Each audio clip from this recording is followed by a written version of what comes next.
Good morning and welcome to the Basali Accelerator Programme Business Pitch Competition, proudly brought to you by Standard Bank in partnership with Giving Wings. We are excited to welcome you to today's event as we celebrate bold ideas, inspiring entrepreneurs, and the power of women-led businesses. Before we take off, please note the following.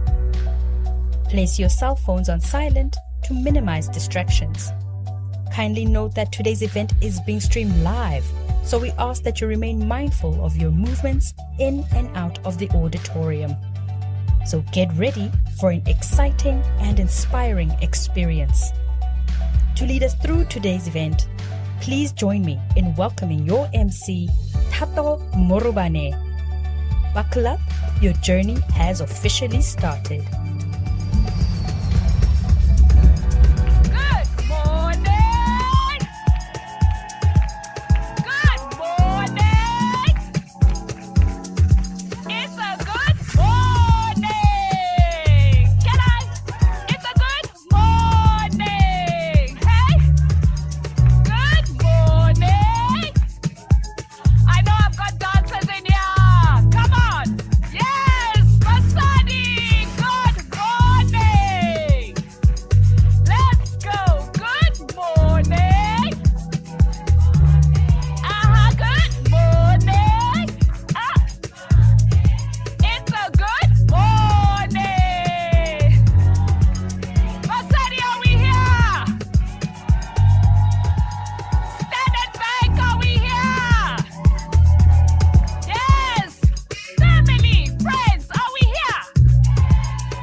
We are here.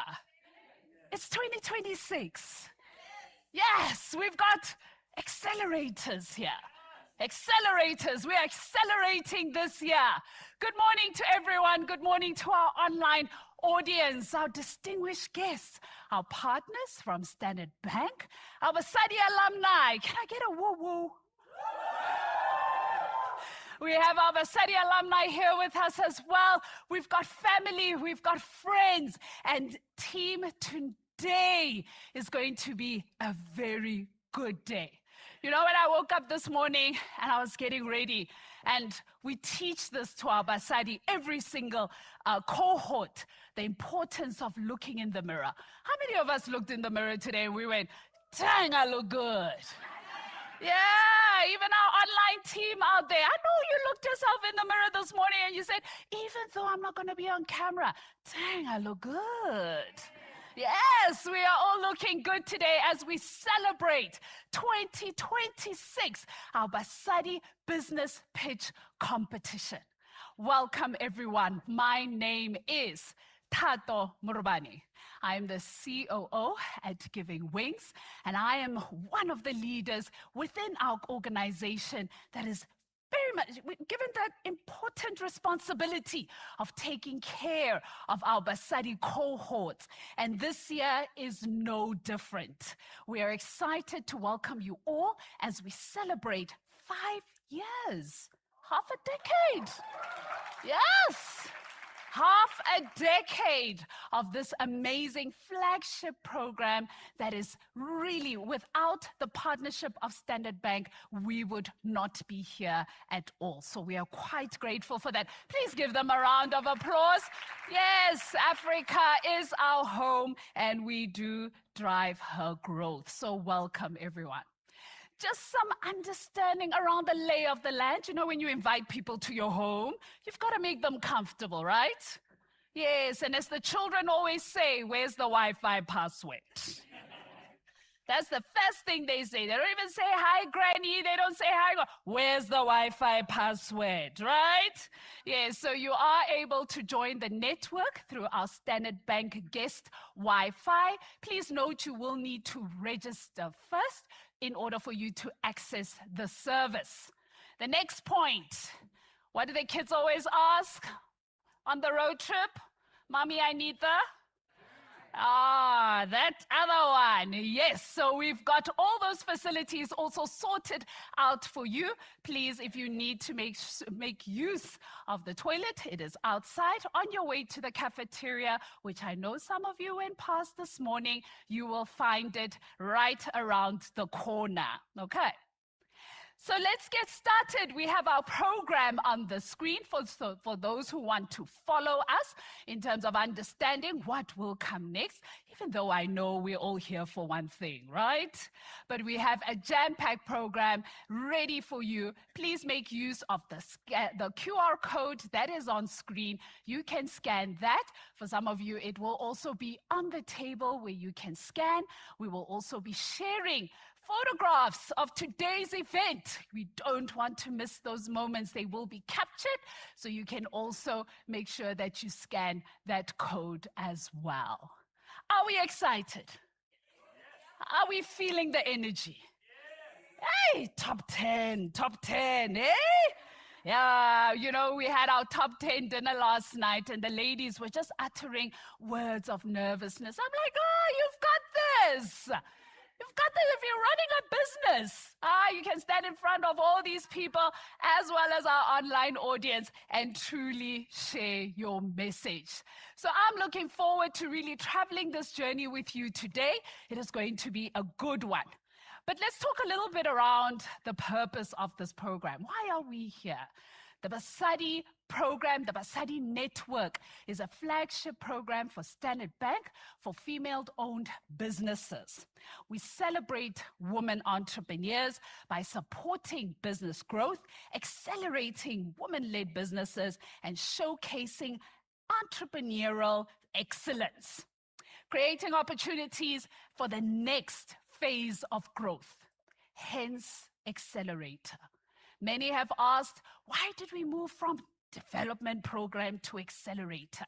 It's because we understand that there is a gap that truly needs to be closed, especially in our current economy.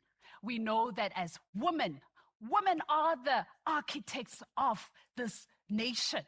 We drive, we are intentional about being successful.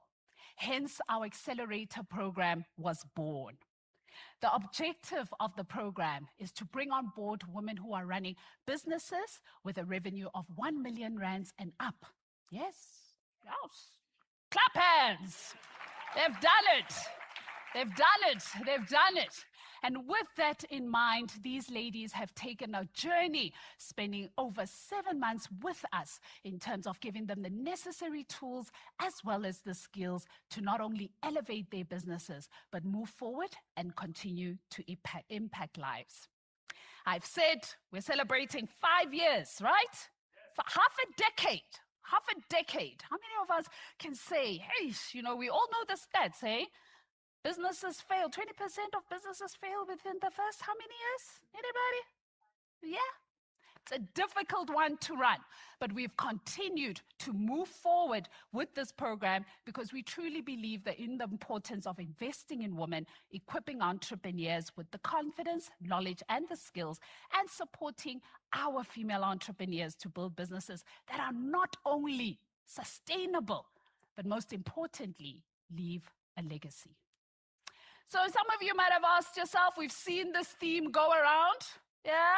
Can anyone tell me what this theme is for the year? I hear words, yes. Anybody? Yes, please. Yes, Dumelo, her business, her growth, her legacy. Because when we talk about business, we talk about the power of taking an idea and actually implementing it, being brave enough to do this, running a business, Running a business. Her growth, the ability to identify that this is not just an opportunity, but it's an opportunity to actually impact others by accelerating, expanding, and scaling. And then when we talk about legacy, that big word, that big word, the one that talks about leaving something that literally supersedes your own life. 100-year businesses, 50-year businesses, 150-year businesses. That is a legacy. So, as we move into today's session, a very important session, we want you to ensure that we are engaging, want to keep the momentum going. So please make sure you are following the Basali Network, our online team. Yes, please.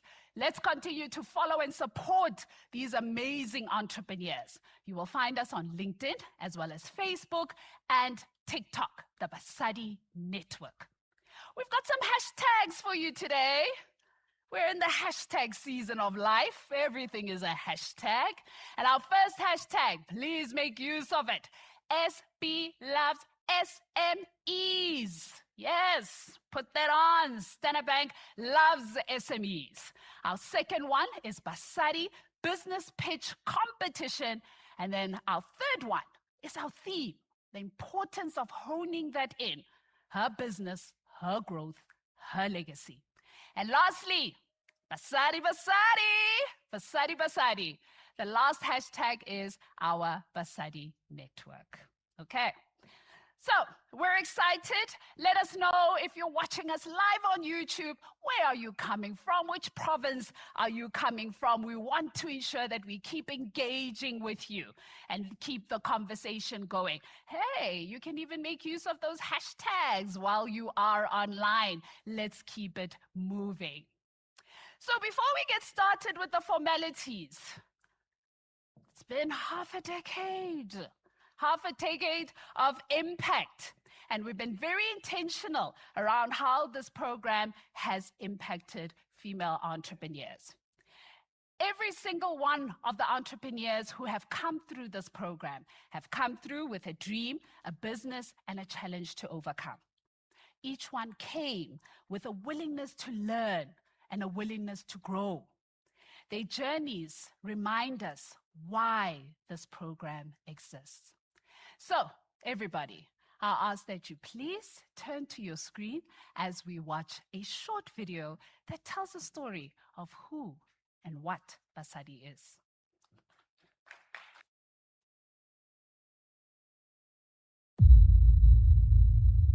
Every business begins with an idea, but behind every idea is a woman with a dream to build something meaningful, to create opportunity, to change her story and the stories of those around her. In November 2021, Standard Bank, in partnership with Giving Wings, launched the Basali Development Programme to support the growth of Black female-owned businesses across South Africa.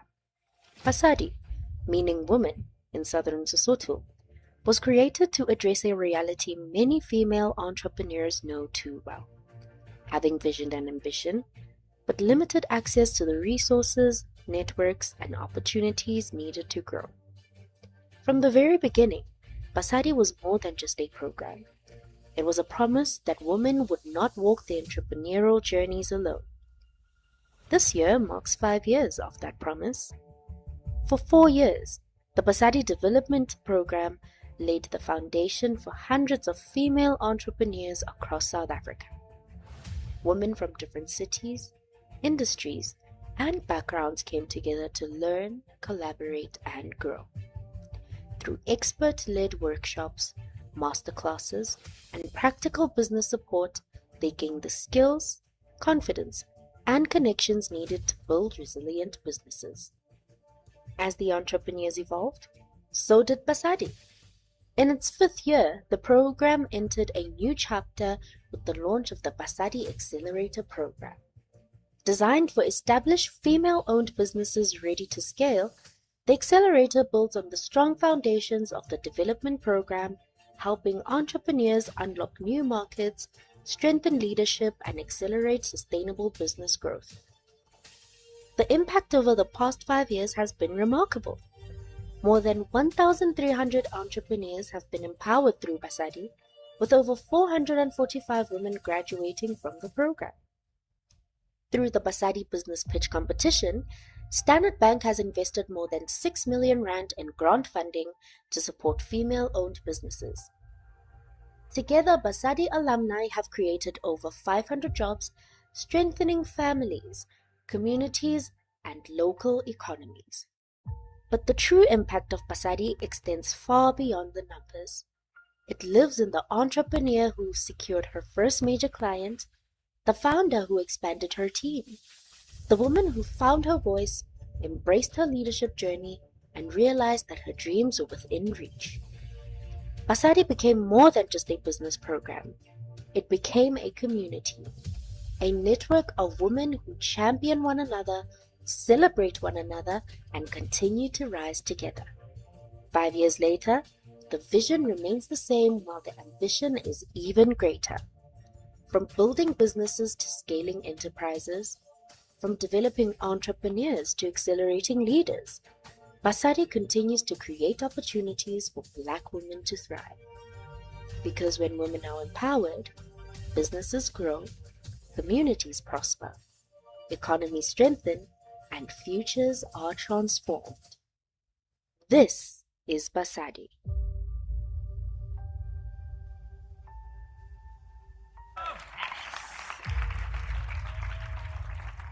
This is Basali, and Basali continues to grow. Basali continue to impact. Basali continue to create stability. Because when those jobs are created, right? With every job created, multiply that by 5 people who get impacted in the household, and some even more. So we continue to accelerate. We continue to drive a very, very important narrative of creating change in our economy. Another round of applause for the Basali. Yes, Basali, Basali, Basali. So when you visit someone's house, you know the rules, right? You can't just come and put your legs on the couch and just be like, change the channel. I want to watch this. I want to watch that. You've got to honor the host. We've got to honor the host. And we are very grateful today to have Nale Mosomane, who is going to welcome us to this amazing space. Is the space not amazing, ladies and gentlemen? Is it not amazing? It is not amazing. So we're quite excited to have Nale come up on stage, Nale Mosomane, who is the head of enterprise and supplier development at Standard Bank, South Africa, to welcome us home. Welcome home to Standard Bank.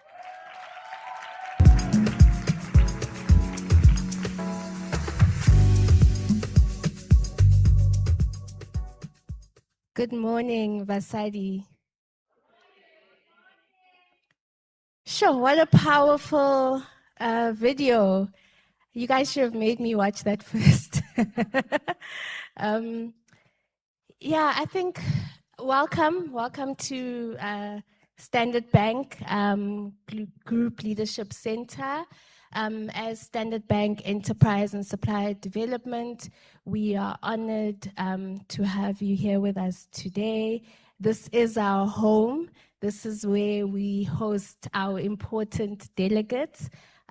So it really is a privilege to have everyone here. I think, just reflecting on the past 5 years and how Basali has evolved from development to accelerator. Last year, as we were going through our planning process, we took a deliberate decision to say we want to change Basali in its current construct. And the reason why we did that was because while we strongly believe that all SMEs need support across their different life cycles, we had identified that women-owned businesses that were operating particularly over that 1 million threshold were struggling to scale and expand their businesses. And that's why we intentionally said, how do we create a platform that brings these women into a room and that gives them the right access? Basali Development Program was amazing. It supported a lot of women. 1,300 women were on that program, 445 graduates on the program. But what it didn't do was that one-on-one coaching, that intentional support, the hybrid sessions. So you would notice that if you are in this current cohort, it's a completely different program from what it was before. Because we strongly believe that if you look at the challenges that women-owned businesses have, there's a $45 billion funding gap for women-owned businesses. Women-owned businesses in sub-Saharan Africa have a challenge in terms of access to skills, access to technical capabilities. And if you start looking at where government expects us to be in terms of creating opportunities, the 2030 National Development Plan says by 2030, there should be 11 million jobs created in South Africa. We're very far from that. 90% of those 11 million jobs have to come from small, medium enterprises. And what that means is we need to give businesses in South Africa an opportunity to thrive. We need to support businesses in South Africa that are already operating, that are already established with the right tools to help them get to where we need to get to. So for us as Standard Bank Business and Commercial Banking, we're really excited to enter this journey, the accelerator journey. We talk about entrepreneurship because we live entrepreneurship. This is the third program I've opened for this week. We're doing a lot in terms of supporting businesses, and not because we have to, because we want to. And because we know that if we do not walk the journey with our clients, no one else will. So on behalf of Standard Bank Enterprise and Supply Development, thank you so much for being with us today. We wish the top 10 all the best as they come and showcase who they are, what they've done, and why they deserve to be the Basali Pitch winner for 2026. You know, we were launching another program in KZN on Wednesday with Region Business School. And we had the CEO do the opening for us. And he used an analogy of Mount Everest. I'd never heard it before. And he spoke about how it takes 60 days to summit, so to get up to Mount Everest. And from the minute you land in the Himalayas, just to get to base camp takes 10 days. From base camp to Camp 1 takes another 10 days. They keep on going from base camp to Camp 1 and back, base camp to Camp 2 and back, base camp to Camp 3 and back. And how you have to acclimatize to the weather, because the minute you're in that space, your level of breathing is different. Your body is not used to that weather. They walk up and down carrying almost 25 kilograms worth of goods in their backpack. That's a pack of 25 kg sack of rice. I tried to pick it up the other day and I was like, yo, I probably need to go back to gym. But he used that analogy because he was comparing it to entrepreneurship, right? Entrepreneurship is a journey. Success happens in milestones. You're not going to get to the top at one go. You have to be resilient. You have to have a strong mental capability to believe in yourself, believe in your business. And you have to have, so when the guys go up the mountain, they've got Sherpas, right? These are the guys that actually walk up the mountain with them. You have to have people who are willing to walk with you and support you as you go on that journey. And as much as you make it to the top, you still have to come back home, right? So the goal might initially be to make it to the top, but you have to come back. And even in that, the question is, once you've reached the ultimate pinnacle of success, what impact have you made? We spoke about it, her growth, her business, her legacy. What legacy do you want to leave for your community, for your children, for yourself? That has to constantly be at the back of your mind as you are running a business. It cannot just be about you. Yeah, so that's my 2 cents for the morning. Thank you so much. Welcome to Standard Bank GLC. We're honored to have you, and congratulations to everyone. Thank you. Thank you so much, Nale. Before I let you go, do you have any tips for our top 10? Any tips? Yeah, Okay. let's see if we can give them some tips. We've been doing this for a while. So I think when you're pitching, you have to be straight to the point, guys.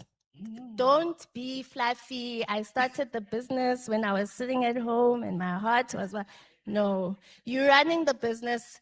It's operating. What are you doing? Who is your market? And if you were to get money, what would you utilize that money for? You have to be direct. You guys are here. You've made it through the final round, so you deserve to be here. Focus on your business and not on the emotion behind the business. The judges want to know exactly what this business does, who you are selling to. Is there a market for what you're doing? And how this will help you grow and sustain your business. So be very clear. How long do they have? 3 minutes, right? 3 minutes. Yeah, 3 minutes is not a long time. Those are my tips. Yeah. Oh, thank you. Let's give a round of applause, team. Let's give Nale a round of applause. Thank you so much. So, ladies, we heard that. Let's get straight to the point. Let's not waffle. No waffling here. We know what we're doing. We're running businesses, we're impacting lives, we're making change. So thank you again, Nale, for those wise words and really sharing where we are going as a country. 11 million jobs, we say, hey? 11 million jobs, and that is really just to curb the challenges that we're facing. So women who are sitting here today, look at the creators. These are our creators, current cohort, as well as our alumni. And if you're listening there at home, I hope that message resonates and it's landed in terms of what we need to do to start shifting this trajectory.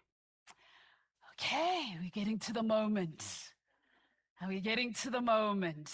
Are we settled? We're all settled. No, that is exceptional. So let's talk a little bit around the journey that we have traveled to get us to this point today. As Nale mentioned, we started off with a development program and we shifted to accelerator. This year, we onboarded over 50 female entrepreneurs into the Basali Accelerator program. Of those 50, we received over 25 applications for this competition. And trust me when I say it was not an easy exercise to get us to this 10. We even shared with the team that, hey, the judges were heated in our deliberation to get to 10 because we even went over in terms of time. We had to be kicked out of a meeting room, team, like literally, get out.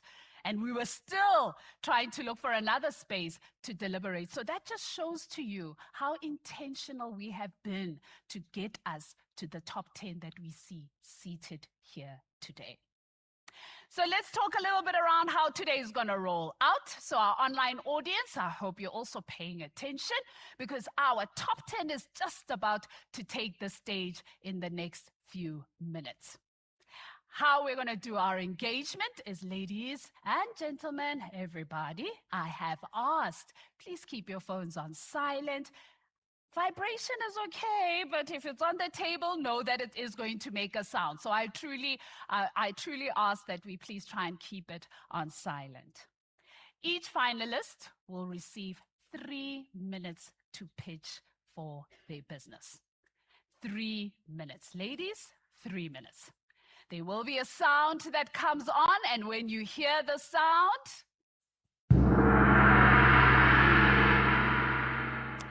you see it even vibrates to let you know that your time is up. After your time is up, we will allow our judges to ask 1 or 2 questions, and you will be given 3 minutes as well in terms of that response. When the time is up, you will hear the sound. Tim, don't let me down. Thank you very much. You will hear the sound, and then you will be asked to please walk off stage. Okay, are we ready, Basali? Ready, Basali? We know that our online audience, I know some of you ladies have your watch parties. You've got some watch parties sitting there at home. We encourage you to please continue to connect with us. Send your messages of encouragement. And also, if you've got some interesting pointers to share, please go ahead and do that as well. So who's responsible to make sure that someone walks away with something today? Yes, our esteemed panel of judges is here with us today, and they come from all industries: banking, entrepreneurship, enterprise growth, academia, and they will be responsible for giving us those critical insights and our winner today. So no pressure, judges. Collectively, they bring decades of experience in building businesses, advising organizations, developing leaders, and lastly, supporting entrepreneurs across South Africa. I'd like us to welcome our judges. Our first judge is Lisiba Matladi. Lisiba is a seasoned, yes, please, welcome Lisiba. She is. Lisiba is a seasoned banking and development finance leader with over 20 years of experience. She is passionate about how banks serve SMMEs by reshaping and innovating funding models, leveraging data-driven insights, and forming partnerships that unlock sustainable growth. At Standard Bank, she guides a multidisciplinary team that strives to bridge the gap between commercial performance as well as socio-economic impact. Welcome, Lisiba. Yes, can clap again. 20 years is not a small fleet, eh? Our next judge is Molefe Poe. Molefe is no stranger to the Basali Programme, Basali Network. Molefe is an accomplished business executive, entrepreneur, enterprise development specialist with also over 20 years of experience in leadership across engineering, manufacturing, operations, and executive management.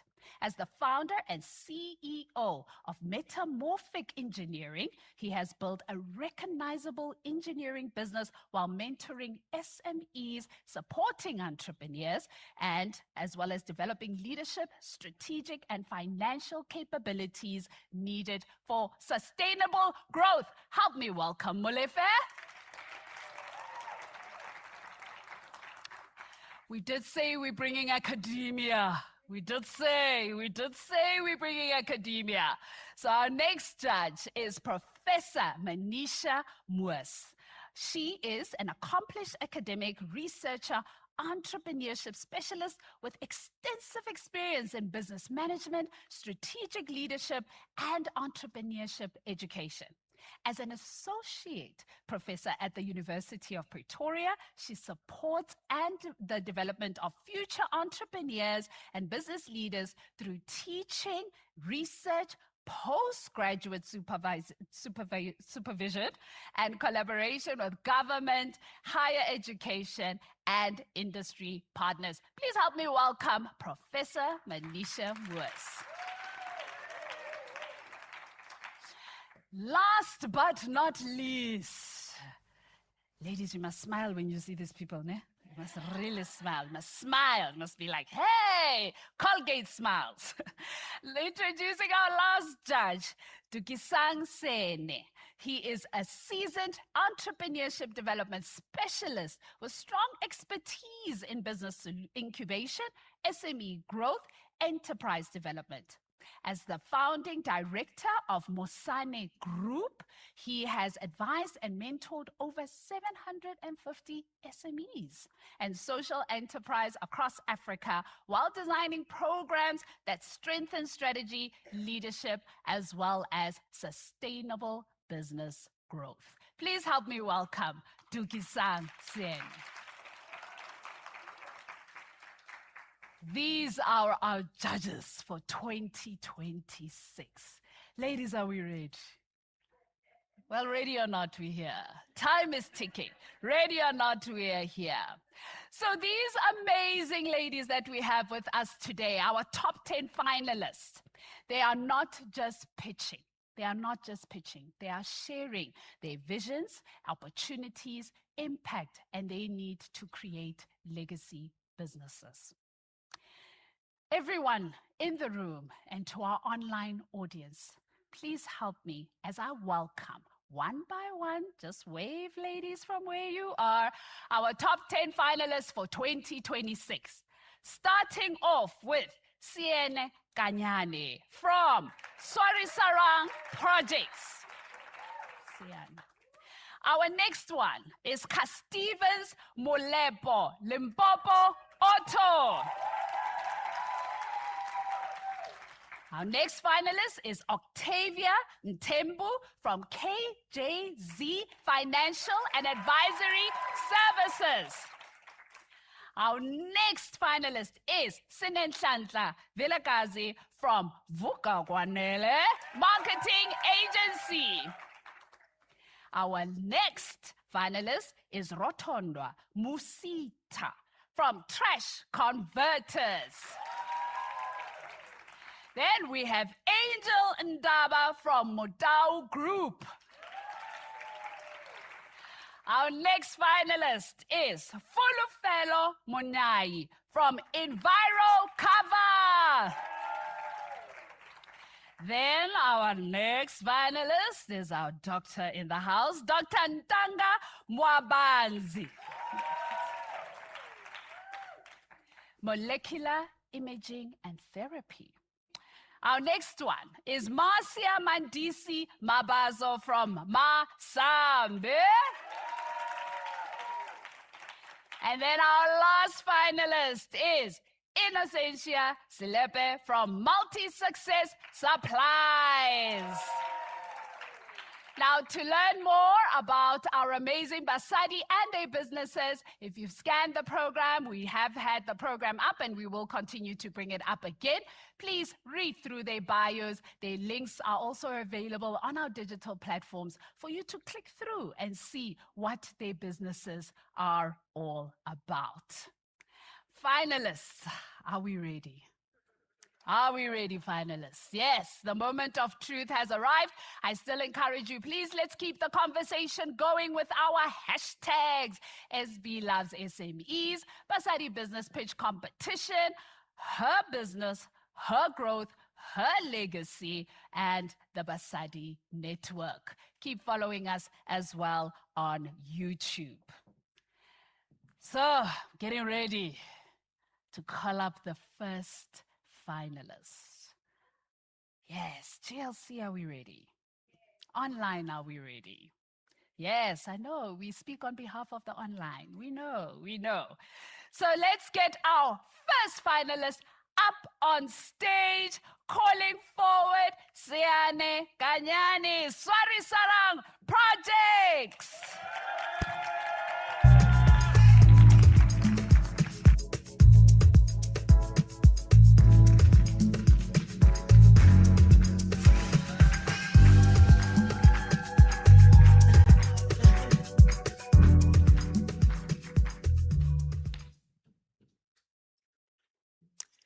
At Swarisarang, we don't just build infrastructure.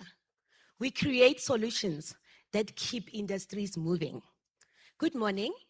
My name is Siene Kanyane, and I'm the CEO and Managing Director of Swarisarang Projects. I hold a BTech in Civil Engineering, and I have over 10 years in the construction and mining industries. I registered this company in 2015 when I was 21 years because I really believed that a young Black South African lady can run a successful, sustainable engineering and construction company. Of course, I was not naive. I didn't think I would just register a company today and tomorrow jobs start coming in. I knew I needed to go into industry, go gain experience so that I can bring all the knowledge and skills that I acquired in the industry and come use them in my business. 10 years later, I then resigned and started Tswarisanang Projects. Tswarisanang Projects is a 100% Black female youth-owned construction and engineering company. We do steel fabrication, we do building and civil works, and we've been sustaining ourselves for almost 5 years now. Our clients are DPS, Anglo, which is now Valterra, Bablat's Mine, Samanco, Transnet, and many more. We've created an approach of a horizontal clientele approach instead of a vertical one. The reason is one of our big clients now is shutting down to go and restructure and cut costs. We all know what is happening currently in the market. So if we were depending on one client, we were not going to be sustainable. We would probably be closing and shutting down as we speak. We are ISO accredited. And as a steel fabrication and construction company, we are also ISO 3834 accredited. This gives confidence to our clients that we are more than capable to give work to the highest of standards. We've been awarded 2 projects this year. And one that is very close to my heart is the one of a school project, where we will be extending 14 classrooms, ablution facilities, and solar backup power. The reason this project is very close to my heart is that we will be holding at the hand of a local SMME, female-owned, who will be gaining experience, transformation through implementation, and they would be able to continue their business even after we are gone and create more employment. With this funding, this will help us be able to do site establishment and buy tools and equipment to execute this project. And that will also assist us to be able to use the tools and equipment in our other projects. This will help us be sustainable. And thank you so much. Thank you. The clock, the gong, the gong, the gong. We will now hand over to our judges to ask their questions. You can just press over there. Siani, I love your confidence and energy. Congratulations on starting early. I think this is what this program is about. Can you just tell me what's the largest completed contract? I know you spoke about the 250K. You've been in business for the last 5 years. What's your largest completed contract in terms of value? So we've been working on purchase orders only. Okay. So what happens is a client would give us purchase orders throughout the year, but the largest would be, as we add them together, 8 million rands. Yes, so they would give us maybe a 2 million purchase order. We go and execute in a couple of months, then they give us 1 million. But when we add it up in a year, it is 8 million. Okay. And you have a split between percentage contribution to revenue between private and public sector? Or it is strictly private. Okay. We've only started creating a footprint in the public sector. And the 2 projects that I've just mentioned that we've been awarded are in the public sector. Because your website speaks to both public and private. Yes. Thank you. Okay, thank you very much, Mr. Molefe. Any other questions? Are we good, judges? We've got a question from Tukisa. Molefe, please switch off the mic. Yes, so that he can off. There we go. Great. No, thanks a lot, Siani, for the presentation. Just one thing also to just understand. In terms of where you want the company to go, what are you looking at in terms of the runway for expansion? So we are looking at creating more permanent employment in the business, and that is part of the reason why we wanted to expand into the public sphere as well, because it had proven to give more long-term work. We have done really well in the private space, but it doesn't give us longevity and constant cash flow so that we are able to budget better. So when we try to increase our footprint in both private and public space, would be more secure when it comes to cash flow and be able to to plan better and be able to employ people the right way permanently and ensure that we are more sustainable and we can even come up with better innovative ideas that we can plan for more midterm and long-term growth. Thank you, Siane. Thank you. Thank you. Before we let you go, the judges are still just calibrating on their side. How did it feel? Oh my goodness. How did it feel? They say fake it till you make it. I had to portray confidence, but hey, I was shaking a bit inside. Oh my gosh, so you had to pull it in from I had somewhere. to pull it in from somewhere. It's inner power. Inner power. Inner Yes. power. Did she Yes. pull it though? Did she pull it? Yes. Thank you. She pulled that inner power. She pulled that inner power. The judges will indicate once we're ready to go. But I just want to ask, and maybe the lady sitting over here looking also lovely. Yes, you, I'm coming to you. Don't be afraid. Don't be afraid. Lady, can you maybe tell me, we speak about her growth, her business, her legacy. What does legacy mean to you? And you can just press there on the mic. Let me know. Introduce yourself and tell us, what does legacy mean to you? Yeah. Is it off or on? I'm on. Yep, you're on. Good morning. My name is Patlelelo Mashavela. The legacy, it means what you're gonna leave for the future generation. Yes. When we talk about sustainability, Mm. what we do today, how will the future generation benefit from what we are doing today? Yes. Yes, we're Thank you. building for the future. Thank you so much for sharing that. Give her a round of applause. We're building legacy businesses here. We're running legacy businesses. 50, 100, and 150-year-old businesses. I'm just checking in with our judges if we're good to move forward. I know it's a little bit, hey, ladies, you see, Siane got the questions from Molefe, hey? And you've been with Molefe before. Molefe is one of our strategy facilitators, so we know the questions are going to come hard regarding understanding those components. Judges, are we good? Okay, we are good, we are good. Basali, we are moving on. We are moving on to our number 2 finalist. Are we ready, lady?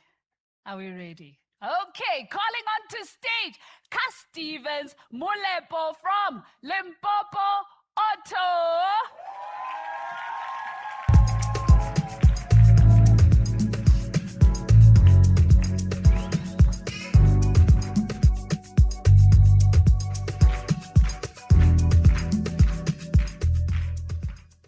Good morning, ladies and gentlemen. My name is Ka Stevens Molepo, based in Limpopo, Polokwane.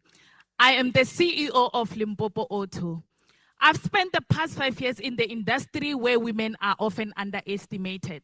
I've proven that consistency, competency, and courage can break barriers. I am into automotive industry. Our services are as follows. We do mechanical repairs. We do engine overhaul, minor and major services, gearbox repairs and services, and we also import tires. Our clients are individuals, businesses, fleet owners, and we also have a long contract with Eskom and government. At Limpopo Auto, we focus on first customer approach. We build relationships through honesty, transparency, and quality workmanship. I am a driven woman. I become a powerful force changer in my community.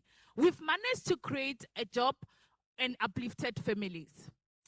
At Limpopo Auto, we are currently having 4 permanent employees and 2 student training. With the generosity and help from Limpopo Auto, we were able to help the matric learners to register their matric, because who cannot afford to register their matric? With the assistant from Limpopo Auto, we help them with the registering of a matric. And also, we are not just a workshop. We are building a future and inspiring a hope.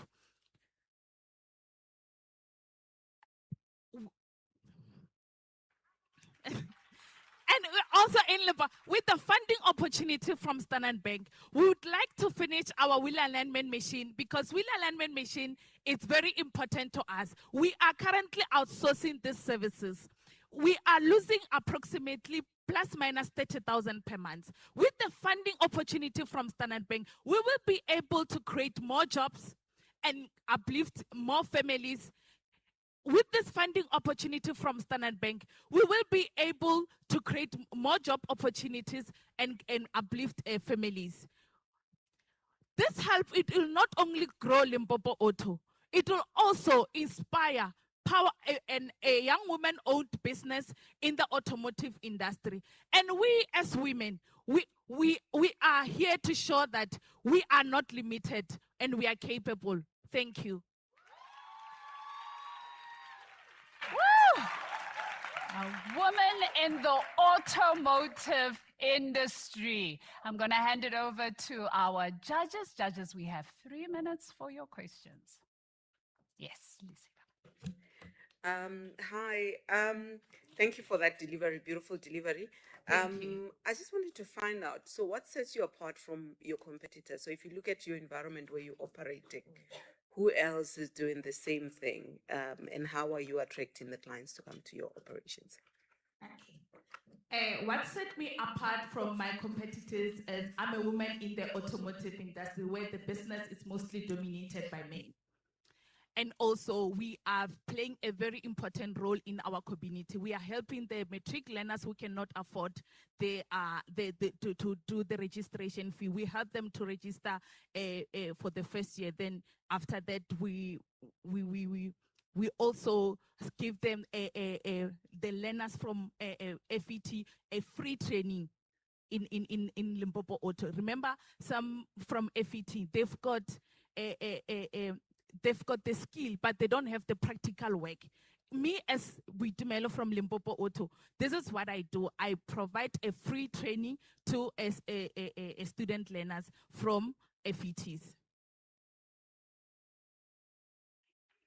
Very much. Okay. Prof. Manish.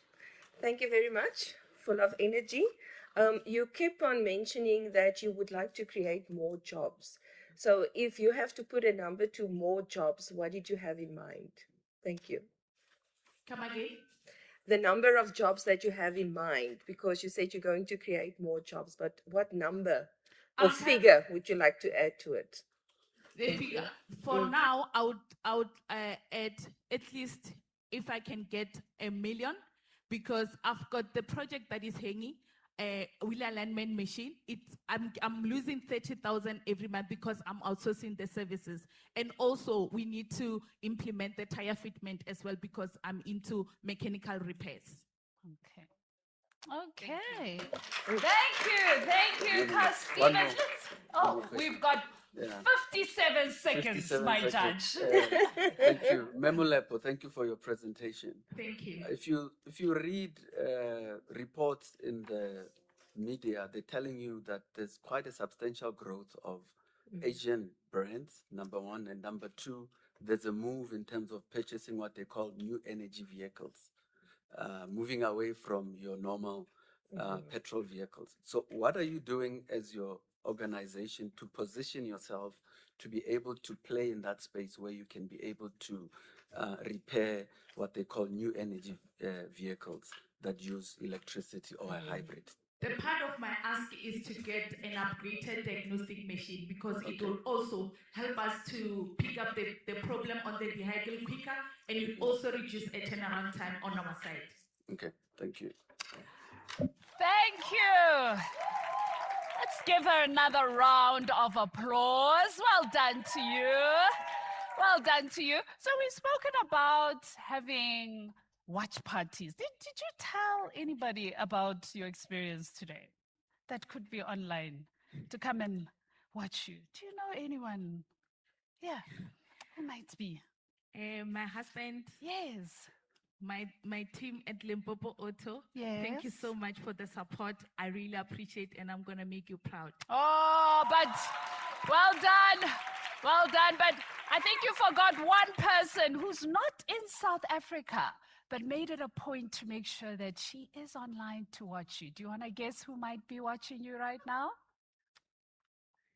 You're not sure? I'm not sure. Ah, sister. Your sister is online watching you. She sent a message to say that she is following, she is supporting you all the way from the UK. So Sharon is joining us online to support her sister in Basali. This is what Basali is all about. It's all about bringing family forward, bringing friends, and building this amazing community. So we're going to let our judges indicate to us once they're ready. I know it's a lot to think about, eh? It's a lot to think about, and we're only on the second one, only on the second individual. We're still deliberating. So while we're still at it, hello, ladies. This is an engaging session, everyone. This is an engaging session. Tell me, lady in red here, please introduce yourself. Maybe share with us, what brings you to Basali? Hi, my name is Nonhle Matsabula, and I am here because I'm an alumni for an ESD program by Standard Bank as well. I'll be pitching for a different competition next week, and I'm just here to gain some inspiration. So. Oh, wow! Well done. So ladies, you see, we go everywhere to make sure that we are gaining the right insights and the knowledge. Well done and welcome to Basali. So excited to have you with us. Are we good, judges? We are good. Basali, your followers are watching. We thank you all on YouTube. Before the comments, we are seeing it and we are engaging with you. Let's move it over. We're moving over to our third finalist. Our third finalist being Octavia Ntembu from KJZ Financial and Advisory Services. Let's welcome on stage.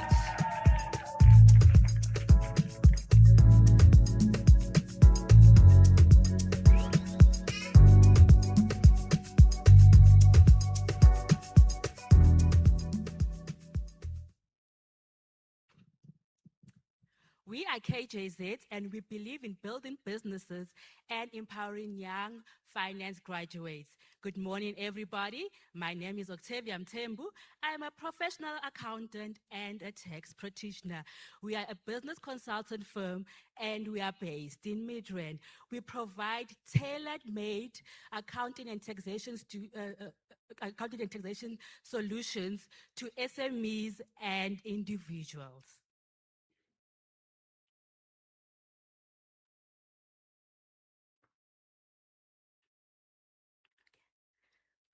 Our mission at KJZ is to deliver trusted financial solutions while developing the next generations of accountants by providing workplace training, experience, and mentorship.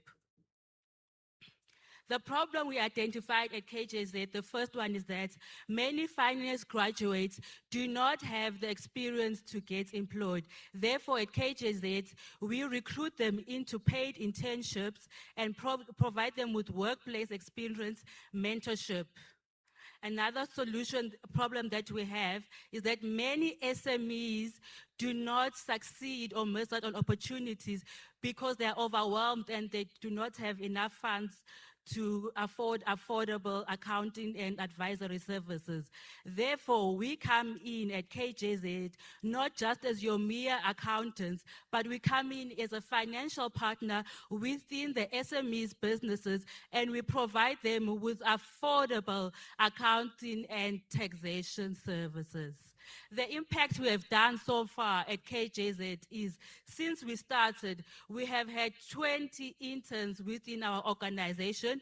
We currently have 6 interns, and more than 50% of our interns have secured employment. Our SMEs have grown and opened branches and subsidiaries in cities and other provinces. Our SMEs have acquired assets, vehicles, properties with documents from our entities such as your business plans, financial statement, and advisory. Our SMEs are now enjoying financial growth and have improved in their lives and in their employees.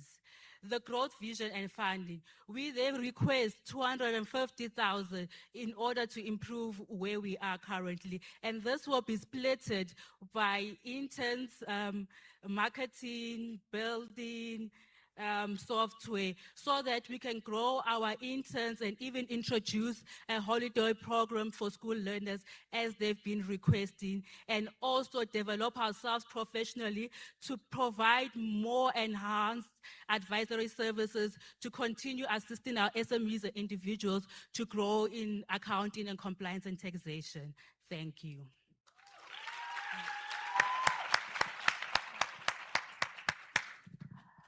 We will now turn to our judges for questions. Yes, Dubisa? Thank you very much, Snetlanhla. So, sorry, Octavia, I beg your pardon. Yes. Well done on the impact that you've shown. I think to what Nalizan was talking about earlier, about job creation, creating opportunities for other SMEs and so forth, and that's awesome to see. So if you look at the areas that you work in, because you are a small entity, of course, within the financial management sector, it's a very competitive space. So what do you try and do to set yourself apart from everybody else? And how do you ensure that you're able to then secure, the client, loyalty of the SMEs particularly, because we know they hardly have money to pay for accountants. So how do you actually succeed in doing that? Thanks. Okay, thank you for that question. So, as mentioned before, we're not just your mere accountants. We come into the entity as a partner, as a CFO, and we become partners in that entity to help them grow. So we understand that some businesses struggle. So we look at the financial position of businesses and we structure the payments accordingly. Okay. Thank you, Octavia. I would just like to know from you, what is your current market share within your industry? I'm not sure about that question, to be honest. Mm-hmm. And then just a follow-up on that one, we live in the age of artificial intelligence. How are you going to offset the services that are being provided by our AI tools for your specific kind of business? In what way do you think will it affect your business? Okay, AI, it can never replace human accountants. We just use it to guide us, to make us work faster. But the end results, we do need accountants, and AI needs you to prompt it properly so it can give you the proper outcome. So if you do not have the knowledge, your basic accounting, you won't be able to prompt it properly. And when it makes mistakes, you won't be able to see that. Thank you, our judges. Give Octavia another round of applause. Give Octavia another round of applause. Sure, Octavia. Hey, in the accounting space, Any horror stories that you maybe want to share? We won't mention names. We all know what's happening on the TV right now, right? Yeah. But do you have any, we spoke about AI. Hey, accountants, why should entrepreneurs be intentional about finding that accountant? Yeah. Okay, especially with SARS, the penalties and interest there is very harsh. So most entrepreneurs just hire your mere people who say they are accountants and tax practitioners without doing their research and put them into more awkward situations. And SARS will always say that the onus is on you as a director to ensure that your affairs are in order. So those are one of the horror stories that most entrepreneurs are going through.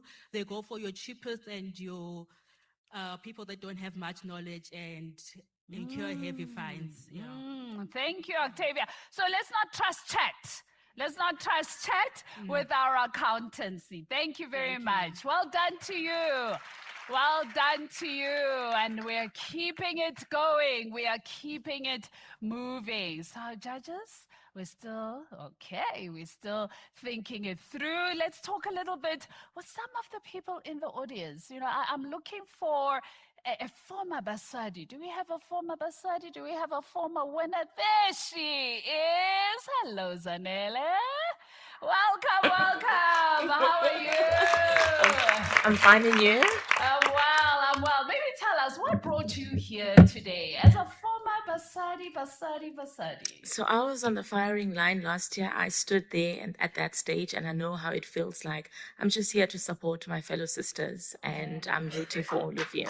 All the best. Love that. A community of entrepreneurs who continue to support each other even after they have left the stage. You know, we always talk about the importance of market access. And one thing we've been very proud of in the Basali program is that women have come together to actually formulate deals together, have solutions, and go on further to collaborate in business. So thank you and welcome to you, Zanele.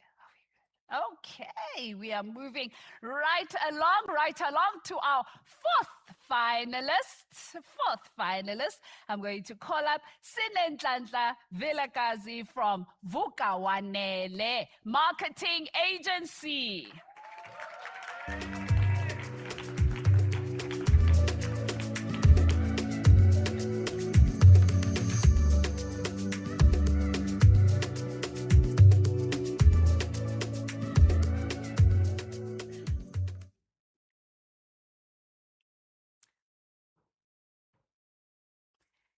Every year, organizations invest millions developing strategies that never land. And it's not because those strategies are wrong or they're weak, but it's because the communication infrastructure to carry them doesn't exist. My name is Nevilagazi. I am the CEO and founder of Vukawanele, which is a 100% Black woman-owned strategic communications and marketing agency based in Johannesburg. What started as a small social media agency in 2016 has since grown to partner with blue chip organizations such as Sanral, Merafong City Local Municipality, Trevor Noah Foundation, Anglo American, and Cecil, to name a few. The sweet spot of what we do rests at the intersection of creating research-driven, data-led strategy at an executive level and our ability to creatively implement that to multiple stakeholder groups. For our clients, we have developed narrative systems, change management frameworks, stakeholder investment platforms, and investor-facing communication tools that help organizations deliver on their strategies. Over the last 3 audited financial years, our revenue has almost doubled. In 2024, we were at just over 2 million rand. By 2026, we were at 3.9 million rand. In 2024 and 2025, we were profitable, and our pipeline is strong. Be that as it may, our business loses well over 1 million rand every year. And this is because we spend on production to external service providers, as well as licensing fees and professional fees to specialist partners. Both these costs are recoverable. Equipment will bring production in-house, and the development of our own platform and training of our team to use that platform will remove our reliance on outsourced partners. As such, we're requesting the full 250,000 Rand grant, where 50% of that amount will go to the purchasing of our own equipment, a large format printer and a vinyl cutter. Another quarter will go towards our own diagnostic platform development, and the last quarter will go towards training the team that will use that platform. So you see, every asset generates a specific return. Furthermore, that opportunity and that investment will allow us to create 3 to 6 jobs, which will result in a return well above its investment within the first year. So you see, ladies and gentlemen, Vukawanele is not a startup that is looking for a chance. We're a proven agency that is at an inflection point. And for that, I request your consideration. Thank you.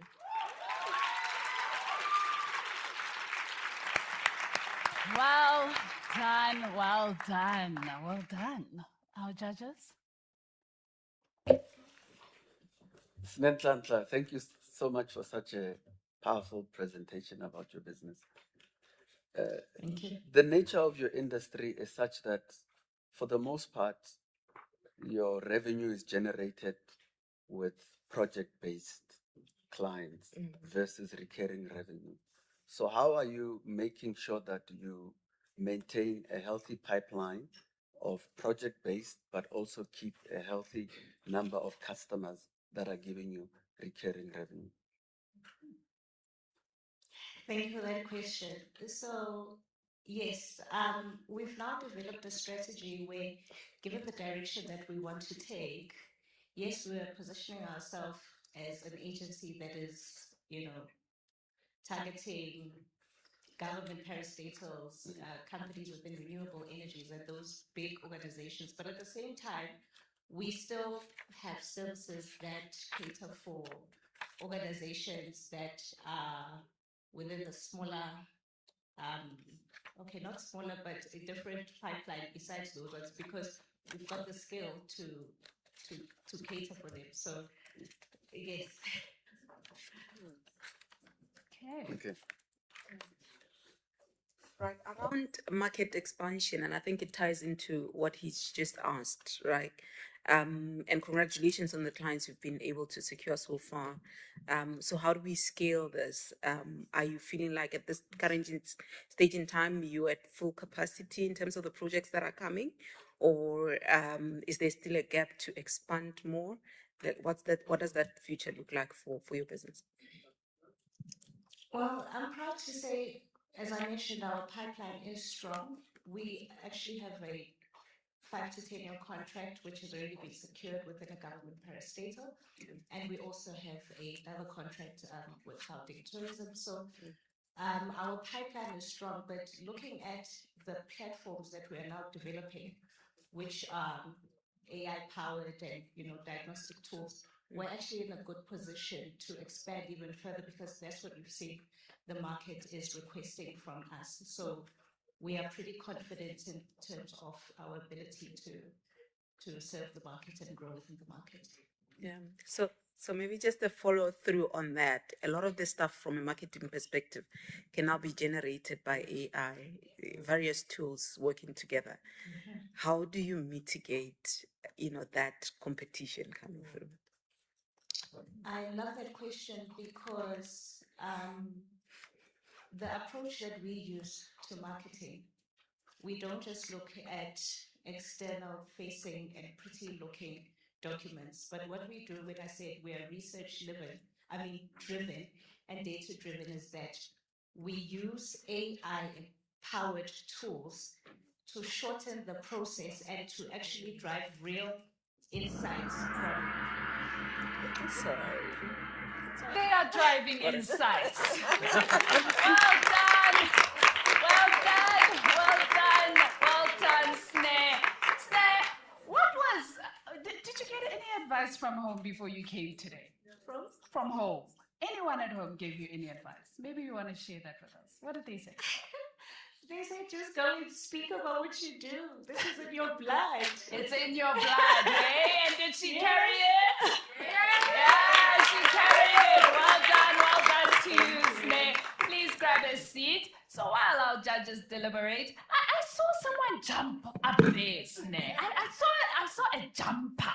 And I want us to talk to the lady in white there at the back. Maybe tell us a little bit. Tell us who you are and why are we so excited when Sneh was up on stage?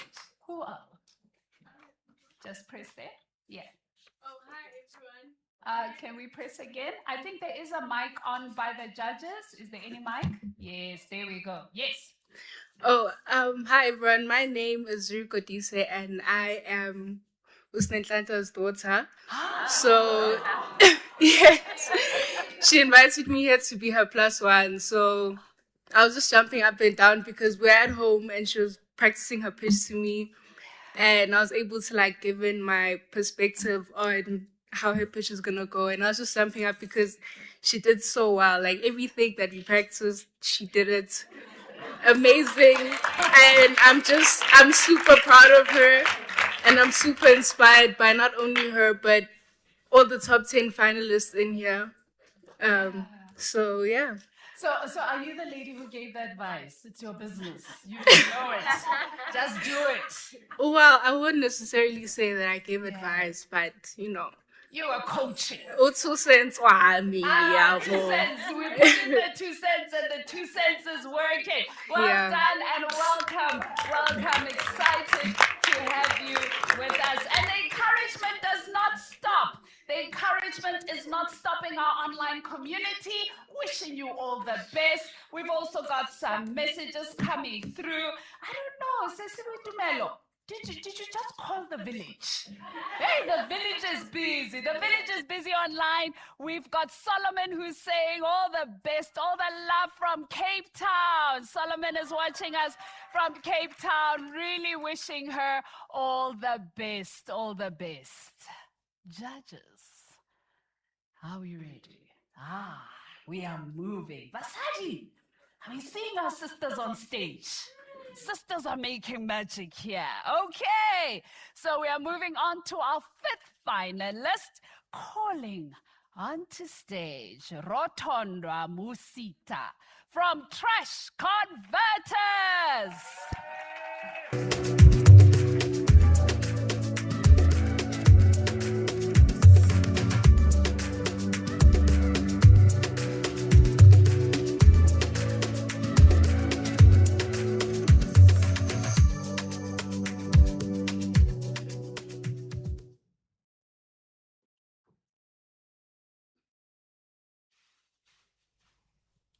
Limpopo has more than 6 million residents, yet only 2% of those residents are actively participating in recycling initiatives.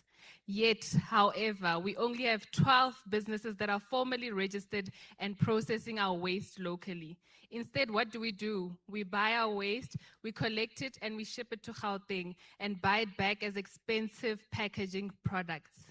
Good day, ladies and gentlemen, judges. I am Rotondwa Musita, and at Trash Converters, we are stopping the economic leakage. Over the past 8 years, we've built the infrastructure to process our waste locally. And with that, we plan to bring processing in our province. We have 2 solid operational pillars: a community buyback center where we work closely with waste reclaimers, skip bin hiring services where we transport waste such as paper, glass, and cans, and we also do hazardous waste removal. We are permitted with the Department of Environmental Affairs in Gauteng and in Limpopo. We are not a concept. We are a revenue-generating circular economy business. We currently employ 14 employees, and with that, we are changing lives, impacting lives. We have proven that we can handle the waste, but from here, we want to scale. We want to process. There is a local supply chain crisis in Limpopo, and in that, we need to get our products from Gauteng. How about we produce it locally with our own waste? Therefore, we'll be targeting the industrial sector, mining, as well as agricultural. Currently, we have issues where our water catchments are blocked because we're not recycling. The reason is that people are not really seeing the true value in the waste. Once we bring that value to the people, more people will be interested in recycling. How we plan to do that is by producing 20-liter jerry cans. I am sure most of you have seen these on the road heading north. There is a market. Currently, what we do on our site is that we granulate our waste and we wash it, but there is still work to be done in creating value. Basali, show us the money, and in that, we plan to make an impact by helping our waste reclaimers get PPE, by adding more value to the waste recovery, and in that, we'll be able to give them more money. We want to finish our plumbing for our wash line, and as well as do our licensing for our vehicles. Thank you. We are not just transforming lives, we are also creating wealth. Thank you.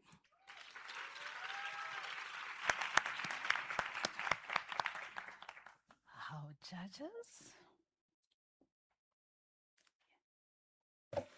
Rotonda, thank you for such a confident delivery of your pitch. So you are playing in a very critical space, which is environmental sustainability. I just want to get a sense in terms of, because your business is very much a volume-based business. So what sort of tonnages are you moving per month, particularly with regards to your recycling and your buyback?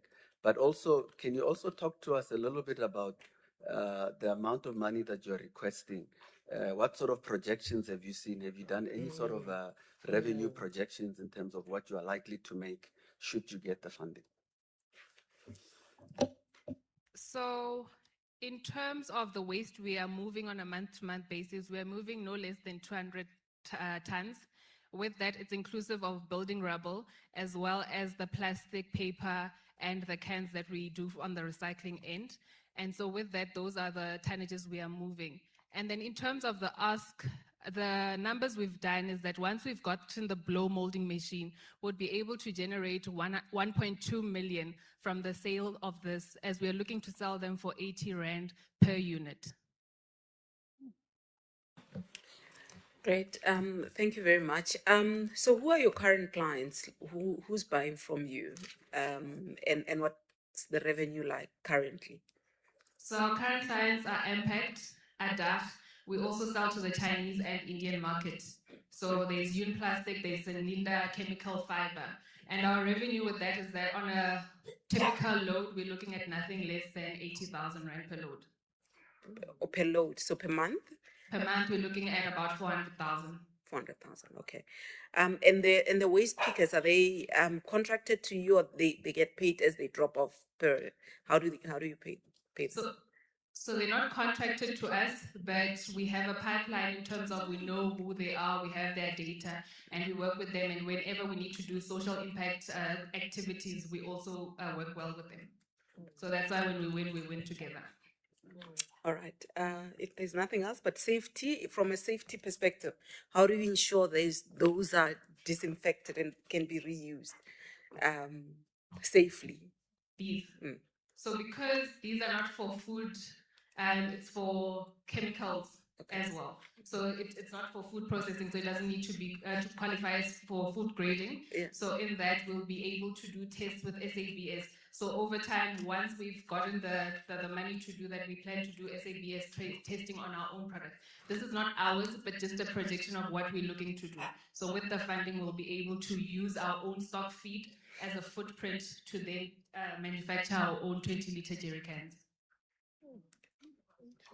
Thank you. Thank you.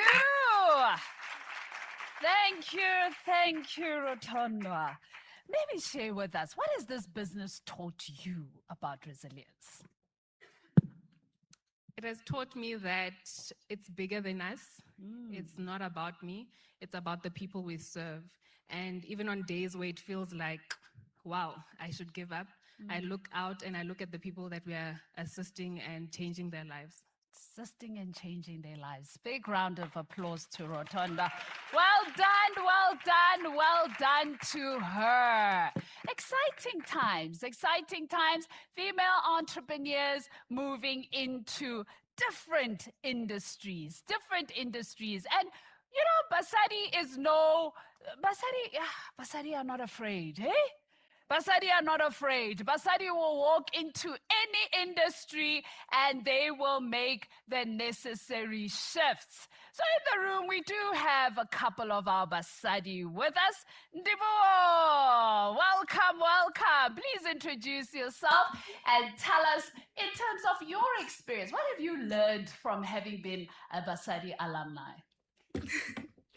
Good morning, everybody. I am Dibone Mgombame. I'm the founder of Maclo Solutions, which is an emerging company within the chemical formulations. So in short, I manufacture degreasers and also domestic detergents. So I was part of the cohort 2025. I'm here because Basali and Standard Bank is so dear to me. It has actually impacted my business in a positive way. You know the story, Tato, from the living room to a manufacturing plant just within that period that I was on the program. So I have actually learned to be resilient. Thank you. Thank you. Thank you for sharing. And to our online audience, I also want you to know that Indivuo was one of the viewers of our 2024, yes, 2024 Basali Business Pitch Competition. And she won a spot prize to get coaching from us. And from there, Indivuo realized that, hey, this is an opportunity, and she applied and made it through for 2025. From a living room to owning a manufacturing plant. Basali, Basali, Basali. Yep. We keep it moving. We keep it moving. Okay, so we are on to our sixth finalist. Calling on to stage, Angel Ndaba from Mutau Group.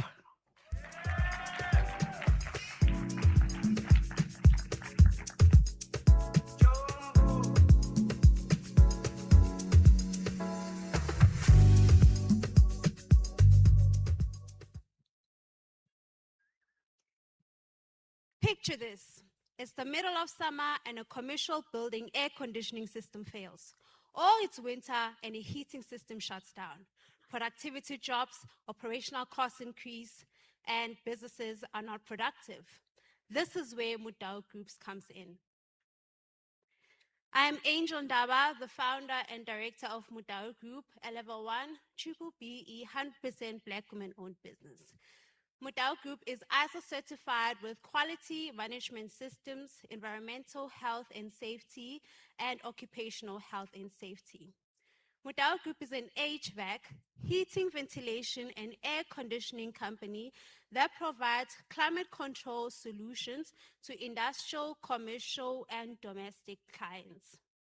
We help our clients reduce downtime, improve productivity, and run their operations efficiently through management, installation, repairs, and service agreements.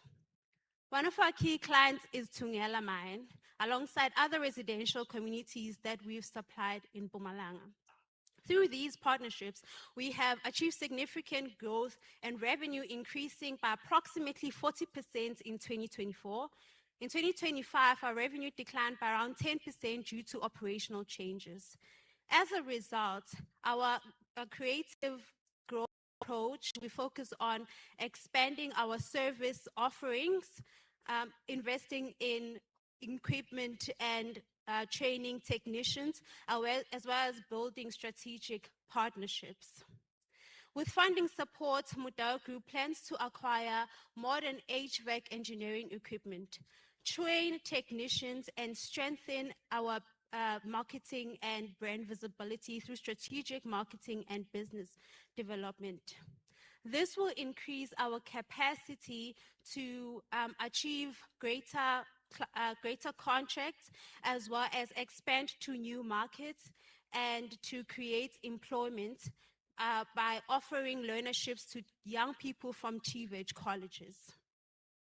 At Mutau Group, we promise reliability, quality, and peace of mind. We commit to providing efficient services through professional skilled technicians, safety, and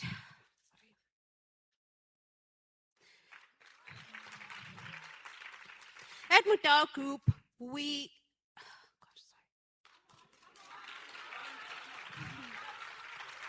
are not only building a business, we are building opportunity and solutions.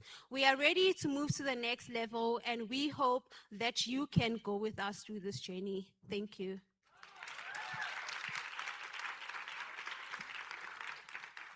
Judges?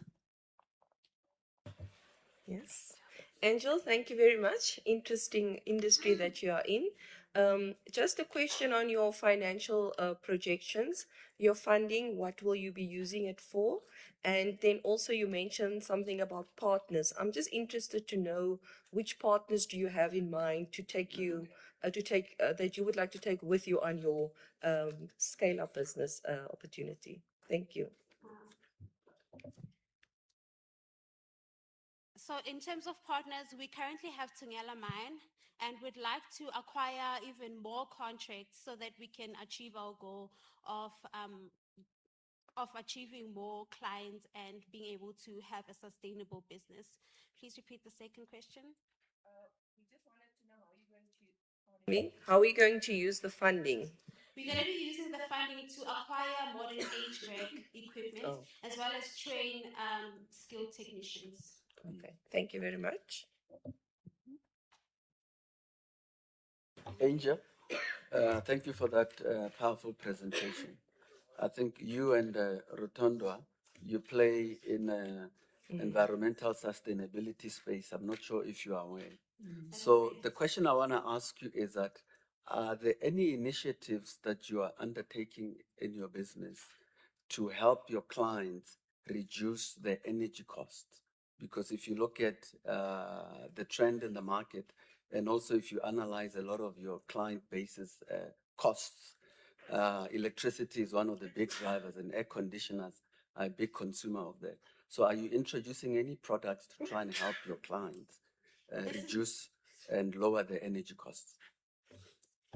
With this investment, that will help us to be able to have those kind of initiatives, to be able to buy modern HVAC, and that will then help us to reduce their energy saving costs using those kind of equipments. Okay. That is it. Angel, well done. Well done, well done, well done. You know, we've seen the news and we've seen what's happening in Europe and the US. They could use your services, no? I'm sure they can. They can, hey? We've seen eggs being boiled on the street. Maybe share with us a little bit, Angel. What actually pushed you to apply for this competition? Because it's women-led and because I'm in a field that is male-dominated and it's a very technical industry, so then I thought this is such a great opportunity to put Mudau Group out there. And Mudau Group is out there. Thank you very much, Angel. Thank you. You can take your seat. You can take your seat. Team, we are moving. We are moving. It's exciting, hey? It's exciting times. It's exciting times. And I see, you know, we all like to be next to winners, ne? Winners next to winners. I'd like to welcome another finalist from actually a winner from 2025. 2025. Can you believe it? 2025. Lady, please switch on the mic. Introduce yourself to the audience and maybe share with us in terms of like what has also been your biggest lesson coming out of Basali and being a winner, finalist. Yeah. Good morning, everyone. My name is Mahlatsi Mamaila, the founder of INO Biodiesel. So we collect waste oil and convert it into biodiesel for a running engine construction, farm mining equipment, substation, and generators. So being in the Basali program last year was very interesting, challenging, and also, yes, it's been like, being in business, it's messy sometimes, especially in men-dominated industry.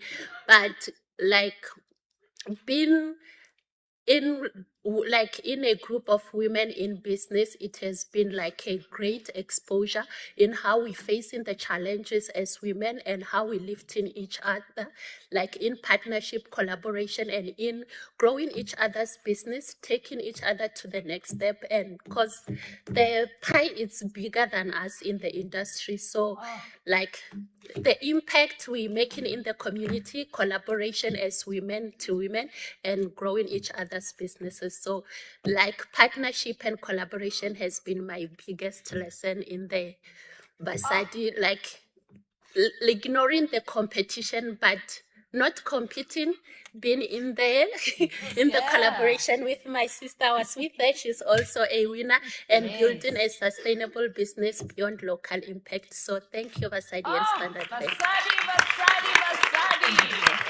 not only making connections, we are building connections. Well done to you, Mahlatsi. And we're seeing the growth. We continue to see the growth and the impact that you are making in industry. So glad to have you in the room with us as well. And we've also got some of our Basali that are joining us online who are sending their messages as well. We have Peladi. Peladi is also joining us from our 2023 top 10 finalists. And she says, ladies, you've got this, Basali. Yeah, you've got this. You've got this. Judges, are we good to move? We are good to move. Team, we have, 4 more finalists left. So I encourage you, let's lock in for our last 4.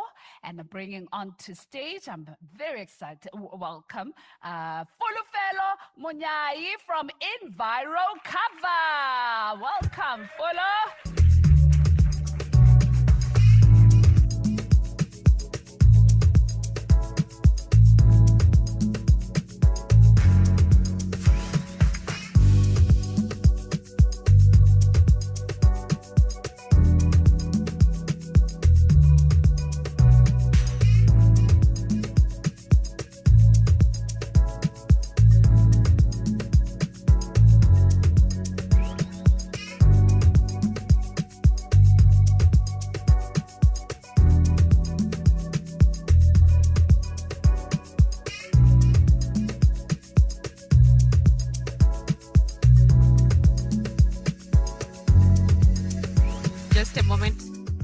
Just a moment. She's just sorting out my 1 cup. Just 1 second. Thank you.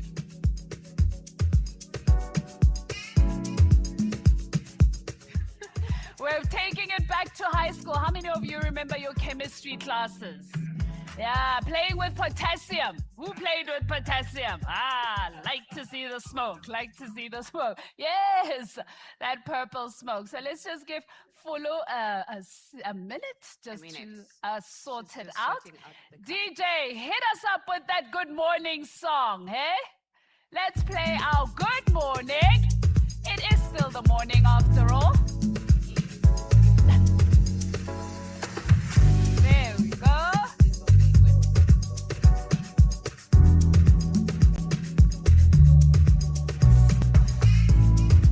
Okay, thank you, team.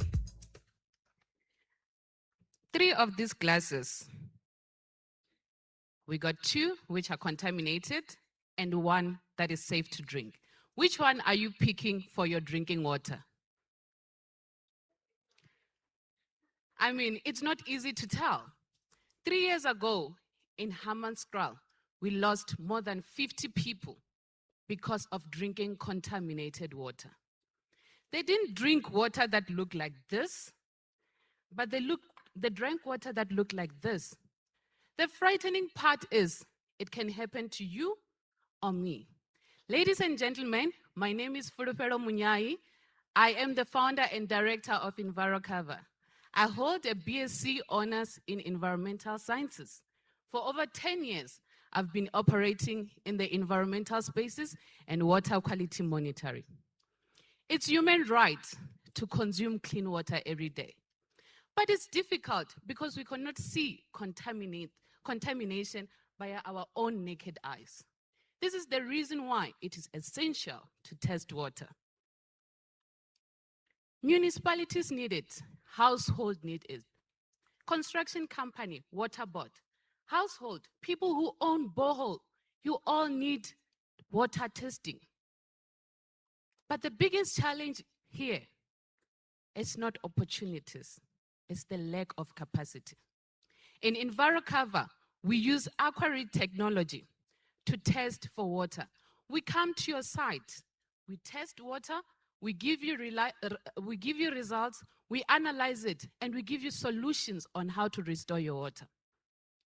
Today, we ask Standard Bank to partner with us by giving us 250,000 to buy 2 more aquareads in the company. This will help us scale up the business, employ 2 more scientists in the business. It will also help us expand into new geographical areas, especially rural areas. We want to make sure that every South African drinks safe water. By Standard Bank partnering with us, we'll get to more communities. We'll make sure that everyone drinks healthy water that is proven to be non-contaminated. Thank you very much.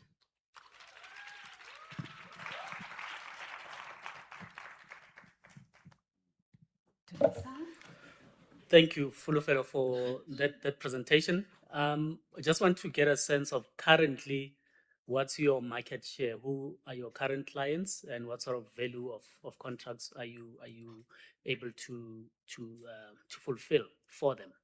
And then maybe linked to that, if you can also speak about your revenue as well. Thanks. Thank you so much for that question.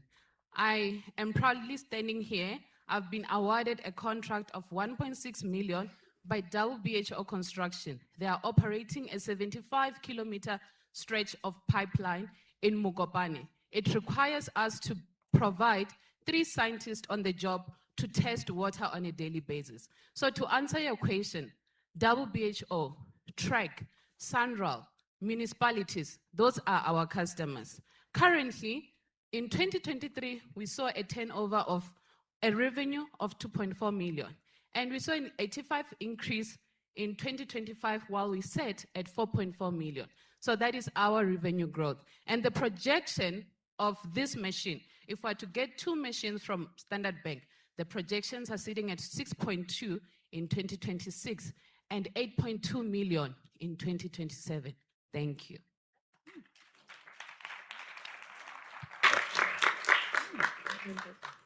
Ms. Munyai, thank you for that insightful presentation. So you've mentioned 2 segments. You've got your B2B customers, the WBHOs, but you've also spoken about your B2C in terms of households, and you are wanting to expand into the rural communities. Can you talk to us about how exactly, because those are 2 different models, how exactly are you going to be generating your revenue when you are venturing into community-based services? I've worked in a lot of projects where I've seen people drink water that is not tested, water that has potential to damage the health of the human. In rural areas, most of the people water is delivered using water carts. Inside the water carts, we do not know what is lining up.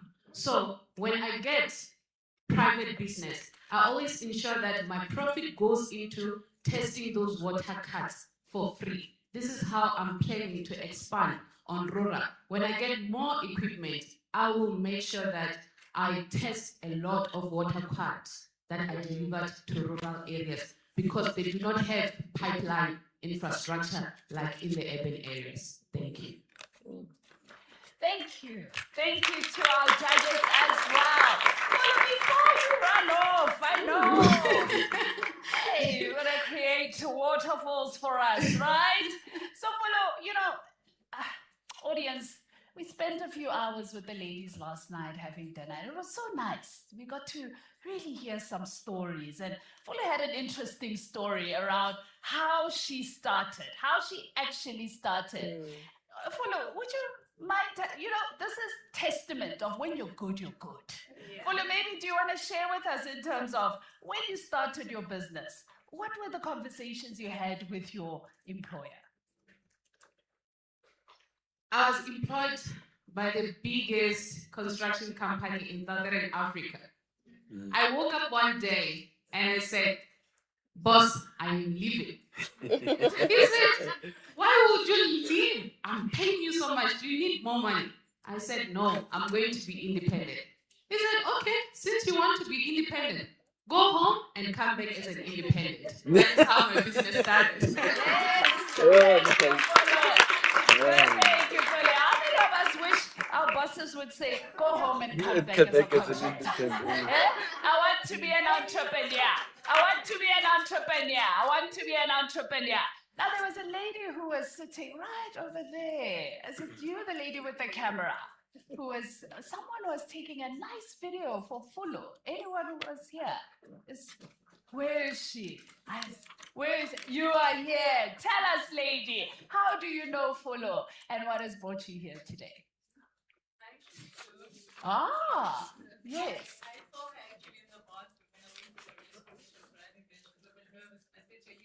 Oh, wow. Well done. Well done. Making connections as we go, making connections and building on those connections as we go. So, Folo, we do have an audience as well for you. There is someone who has been watching you very closely on YouTube and is saying in viral cover all the way, we are so proud of you, Folo. I know you'll make us proud and represent Limpopo with pride. Well done to Folo. Well done to Folo. Our judges, are we ready? Okay. Basali, 3 more to go. 3 more to go. Our next finalist is Dr. Ntanga Mwambadzi from Molecular Imaging and Therapy.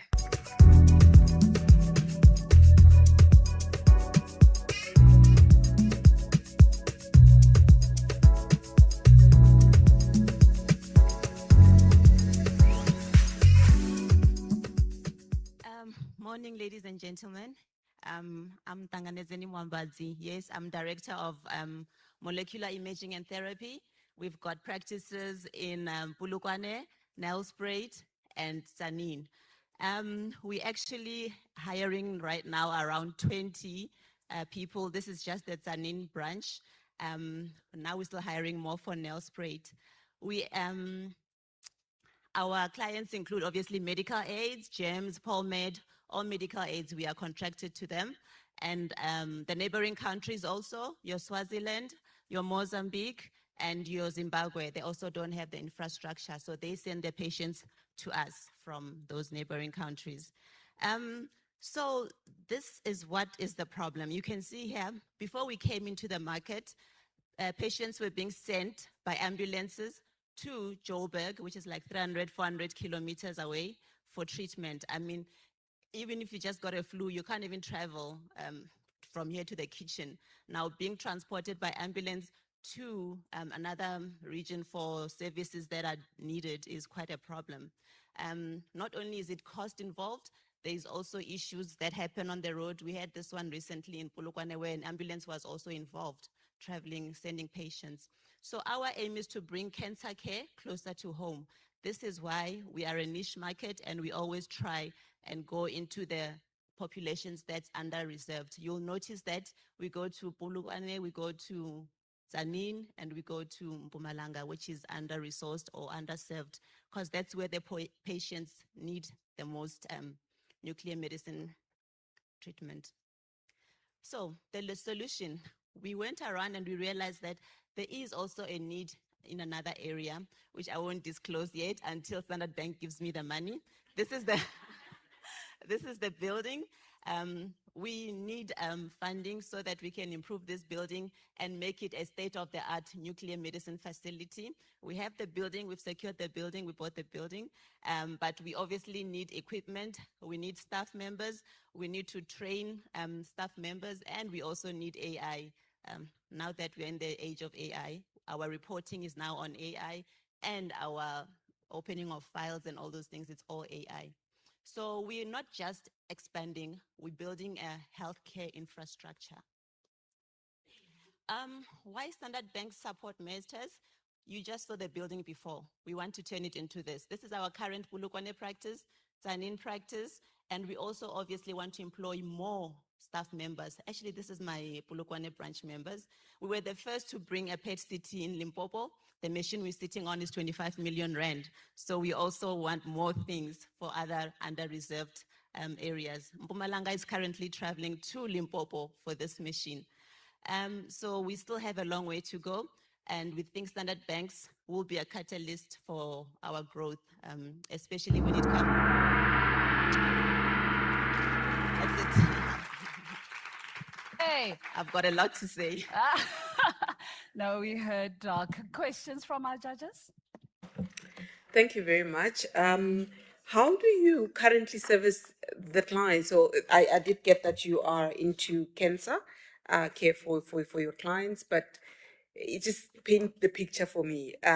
Do they have to come to your site, to the hospital? What kind of services are they actually getting? Yes, they have to come to our facility. Yeah. We do have cars that help patients that are coming from the neighboring countries, because some of them only get to spice the border and they don't know how to get there. So we've got drivers that actually help patients. But some of them, like if they're in the ward, we have to arrange with the ward to bring the patients with the ambulance if they're critical.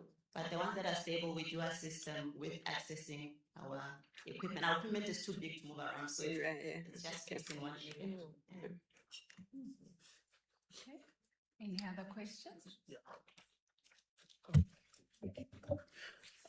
Thanks for the presentation. So I just wanted to check, seeing that, I mean, the slide you opened with had that accident of an ambulance.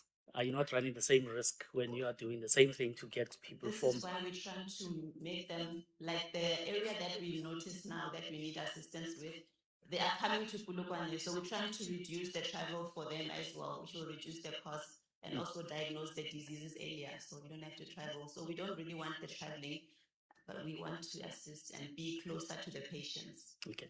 And the second question is really just about the numbers. So what sort of revenue are you able to get on an annual basis based on, the current operations, and with the new building, what are you projecting there? So I can just tell you the revenue for the last 3 months was around 3.7 million. But our money normally goes to assets. We're always growing, and vehicles, and we're always expanding. Like now we need more money for this new building. And the revenue here we're looking at is around 8 million per annum on the new site. Thank you, Fulo. Please, Ntanga, please give a round of applause. So, earlier on, as we were preparing to come onto stage, Ntanga asked me, she's like, hey, can't I pick my song? When I go up, can't I pick my song? That's between us. I know, but I had to ask myself, if you had to pick a song to describe your career and your experience, what song would that be? I actually wanted to pick a song, Nkalakata by Mandoza. Oh. The reason is because I am proudly South African. I'm tired of Mozart and all these songs as an entrance. I wanted something local. Yes. Because we're doing something local for our community. So Nkalakata would fit. Nkalakata. Let's give a round of applause. Yes, let's give a round of applause. So ladies, now we know, going forward, that is Ntanga's song, Nkalakata. Whenever you go to a party, remember, Nkalakata, Nkalakata. Okay, we are moving right along. We've got some amazing people in the audience today. Let's talk a little bit about what does it mean when we think about entrepreneurship. I am going to pick the thorn amongst the roses. Do you mind coming on and telling us your name? And when you think of entrepreneurship, what comes to your mind? Please switch on the mic over there.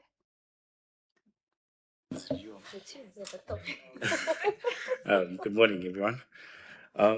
Entrepreneurship to me is making a difference or making a change, both in your surroundings and externally as well.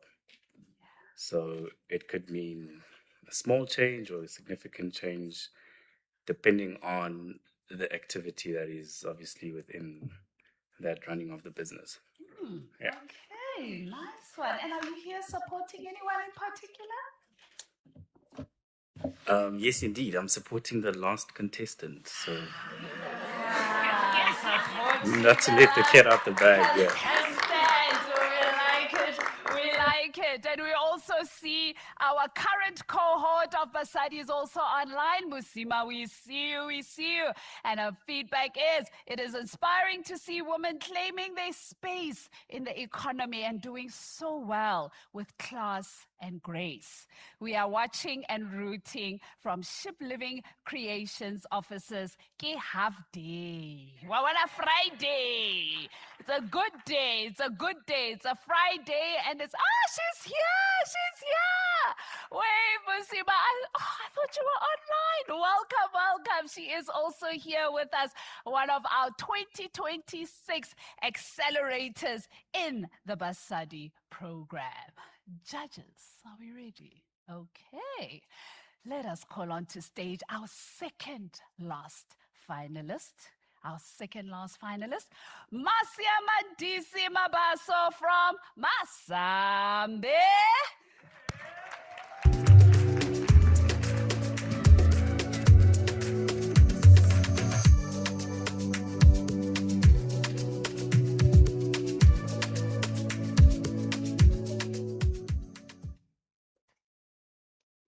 Children cannot drive themselves to school. Masambe's youngest passenger is 18 months old. Every day he travels with us safely in our care, while his older sister travels to another school in the opposite direction. They may travel with Masambe for a decade or more. Schools need reliable transport, but they are not in the business of managing fleets. Employees lose productivity when employees arrive late. Shift-based industries require safe and dependable transport for mobility outside the standard transport hours. Most transport operators limit themselves by focusing on a single route, time slot, or market, which then leaves critical mobility gaps in Gauteng. Since 2019, Masambe has developed a transport system that services learners, employees, sports teams. We are trusted by parents from leading school communities such as Kuro, Pinnacle College, Redham House on recurring 12-month contracts. Our past corporate clients include transporting pilot trainees for flying wings and also a construction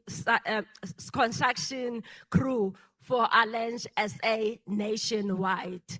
And in 18 months, contracts for 50 manufacturing learners transporting for South Oceans Holding. We continue to transport for teams such as teams in the finance sector. We are currently the designated transport partner for Thornbill Netball Club in Centurion.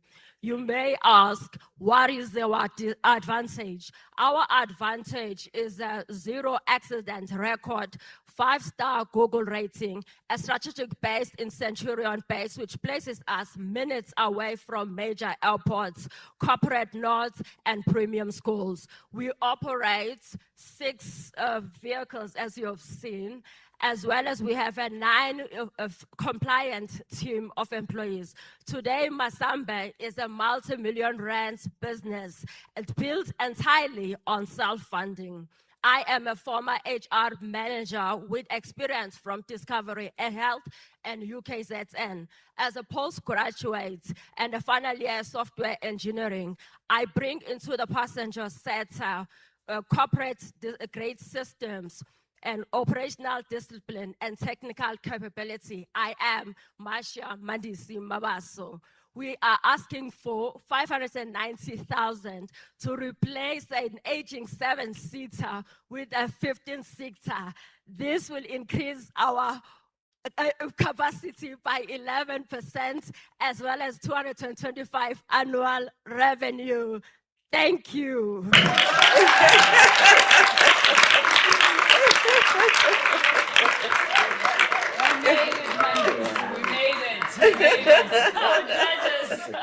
Thank you. Thank you, Marcia, for such an energetic presentation. My initial question was going to be around the sort of KPIs that you measure in your business, but you did mention your safety record, which is quite critical. So I'm going to ask you, how do you handle fuel price fluctuations particularly to your customers that are on a fixed term contract. I mean, you mentioned you've got clients who are on a 12-month contract. I mean, recently we know what has been happening with the price of fuel. So what corporates normally do is they do a surcharge up until the price of fuel normalizes, and then they remove that. How do you handle that? Because fuel does account for quite a substantial amount in terms of your cost of sales. So talk to me about how you handle that. Yes. So this has happened currently now, I think in May, April. So what we did was inform our clients that we would be increasing the transport fees. Fortunately for us, when we set our prices, we make sure that they are market related, they are profitable, and we don't have to always increase them on an annual basis. So as it happens, we had not increased them in 2025, so it was an easy negotiation with them. Thank you, Marcia. I'm more interested in how you manage the drivers, right? So what kind of hours they have to work. So I've taken note you do services from learners, employees, and construction. Some of them might be coming back late in the evening. How do you ensure that there is good work-life balance for your drivers? For retention purposes, I'm also quite aware that in this industry they move around a lot. Move from one job to the other. So how do you actually retain those? Because that's your key asset. And then also if you can expand on the vehicles that you have currently, and your profitability level. Thanks. In terms of the drivers, I think that my advantage is the fact that I studied and practiced human resources.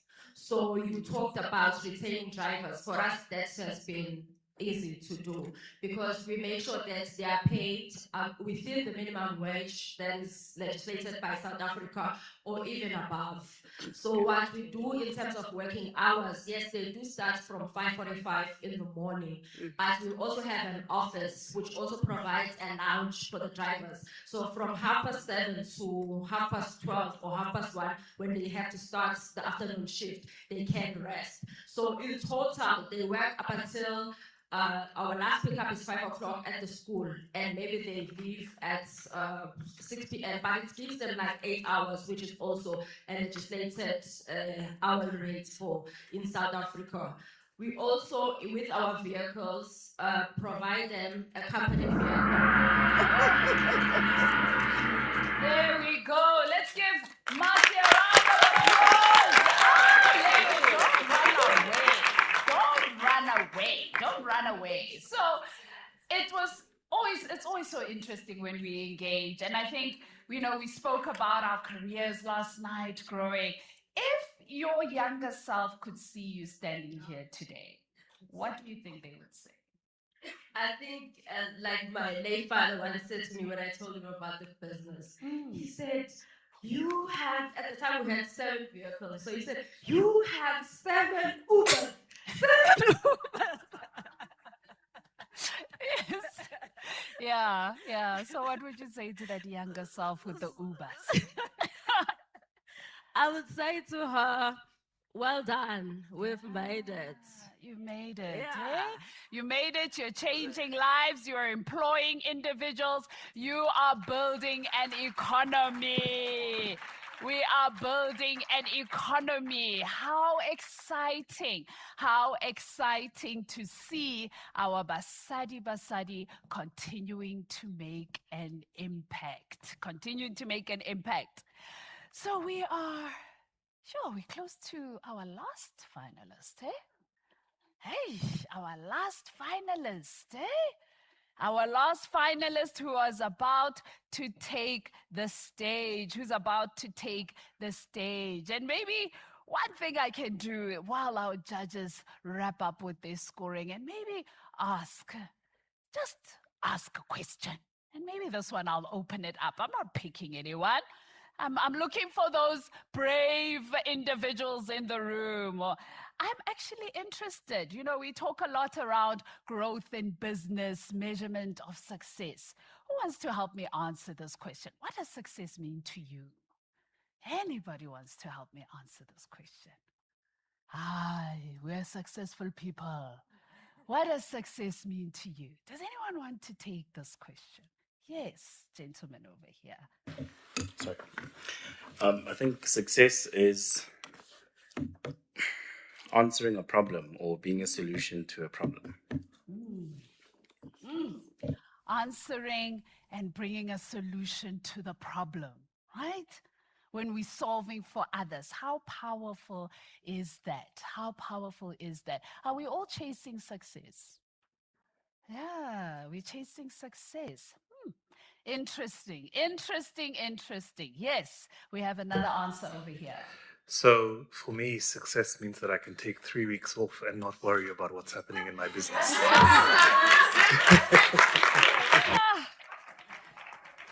weeks off. And Basali, we all know Bradley Holcomb. He's no stranger to the Basali program, Basali network. And what does Bradley always say? Huh? Is this not resonating with you all?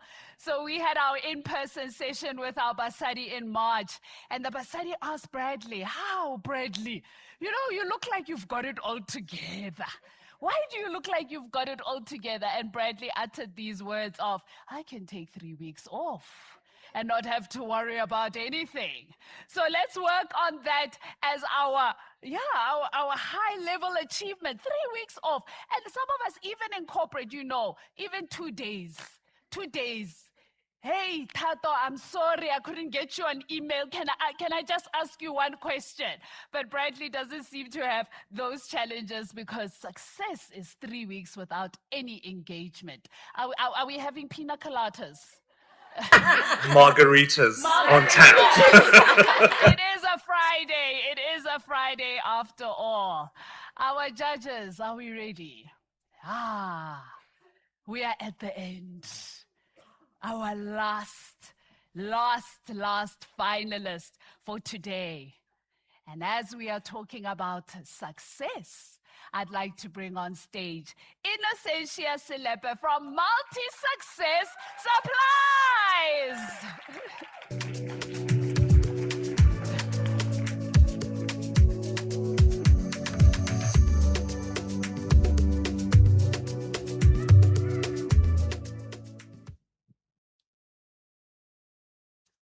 Good day.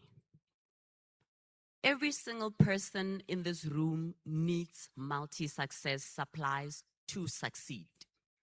Now let me unpack it.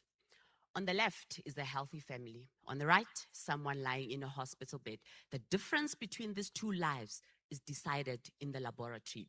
When we buy food, drink water, take our medication, we trust that someone somewhere has tested it. But what happens if something fails within that system? One faulty laboratory test kit, it could be your life, my life, your son, your daughter. In 2023, I quit my job to pursue the dream of ensuring that lives are protected through science. Here I was with my son Newo, a UIF payout, an MSc dissertation, and I saw firsthand how many laboratories were struggling with the same challenges: poor quality goods, unreliable suppliers, high cost of procurement, lack of technical expertise. So I set out on a mission to ensure that laboratories across South Africa receive high quality, reliable consumables, chemicals, and equipment on time, every time. We are not just any other supplier. We don't just sell goods. We offer technical expertise and a customer-first approach. Our sales team comprises of scientists who understand laboratory workflows and can recommend tailored solutions to clients. We partner with top local and international suppliers to ensure that the goods we provide are sustainable, high quality, and competitively priced. Starting with just 200,000 Rand of personal funds, we've grown the company from 1.8 million in revenue to over 4 million in just 3 years. Today, companies such as Wits University, Anglo American, AB InBev trust us to keep their laboratories running. Our problem now is that the demand far exceeds our capacity to supply. Therefore, we are raising 2 million to accelerate a business that already works. So the 250,000 rand ask now will put us one step closer to our goal. This will allow us to buy our fast-moving items and ensure that we service our customers faster. On top of that, we want to expand further into South Africa and into neighboring sub-Saharan African countries while continuing to create employment for science graduates. 6 opportunities to be particular. The 2 million rand that will unlock about 8.2 million revenue within 2 years. So ladies and gentlemen, when multi-success supply succeeds, laboratories succeed. Industry puts safe products on the market. Healthcare advances. Innovation thrives. Join us on this quest. Thank you.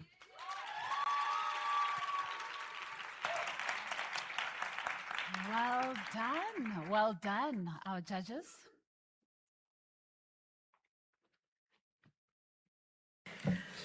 All right, cool. Thank you very much for that excellent delivery. Competitors. Obviously, in this type of business, there must be, competitors. Who are your top competitors, and how do you make sure that you differentiate yourself in that market? Thank you very much for that question. So our competitors in this game are actually global giants, the likes of Thermo Fisher, Perkin-Elmer, big names like that. How we differentiate ourselves is that we are the small guy who's flexible enough to care to tailor solutions for our client. We don't just push brands to the client's face, but we offer them what they need to actually get their laboratories running compliantly, effectively, efficiently.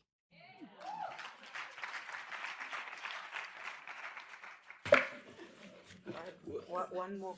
Oh. No, continue. All right, one more question. Staff, how many people do you employ currently? And with the cash injection, how do you project growth in employment in your company? Sure. Thank you very much for that question. So at the current moment, there's 5 of us in the company, including myself, 4 of which are female. With the 2 million rand investment into the company, we anticipate that we could unlock 6 job opportunities for scientists, not mentioning probably about 3 for admin-related services. But now, my focus and passion particularly is young females. And as you've seen now with the current footprint of our employment. Thank you, Innocentia, for such an insightful presentation. I'm really just interested in finding out which sectors are you seeing growth? You had a slide there that showed us your current client base, institutions of higher learning. Yeah, just put it back. And also private organizations and obviously corporate. So where do you see growth? Which sectors are you particularly interested in? At the current moment, 50% of our business sits in the academic and research. That would be the likes of your universities, national health laboratory services. And the remaining percentage sits in pharmaceutical, food and beverage, and a little bit on the private contractor laboratories. And where are you seeing growth? The growth currently is in the academic and research, mostly because those are our oldest onboarded clientele at the moment. Okay. And how are you handling price sensitivity, particularly with academia? Because they tend to be very price sensitive. Yes, correct. They tend to be price sensitive. The advantage of actually having partnerships with various types of manufacturers is that there is a price tag range for every type of clientele. So based on what the client can afford, we can tailor a solution towards the type of suppliers that would produce goods in that price tag. Okay. Thank you. Thank you to our judges. Another round of applause for Innocentia Multi-Success Supplies. So, yeah, entrepreneurs wear many hats, eh? They wear many hats. They carry so much. Innocentia is also a student, yeah? She's also a student. She's a mom. She's a wife. She's doing all these things. What's that mantra? What is the phrase that keeps you going on a day-to-day basis? Sure, Tato. You know, that's one of the things that I think most women are actually faced with on a daily basis. I think for me is God first. It's that anchoring every morning where you breathe and you just find that peace inside of you that cannot be shaken by anything else external. Yes, love that. Thank you, Innocentia. Multi-success supplies. That, ladies, gentlemen, everybody, is our 2026 business.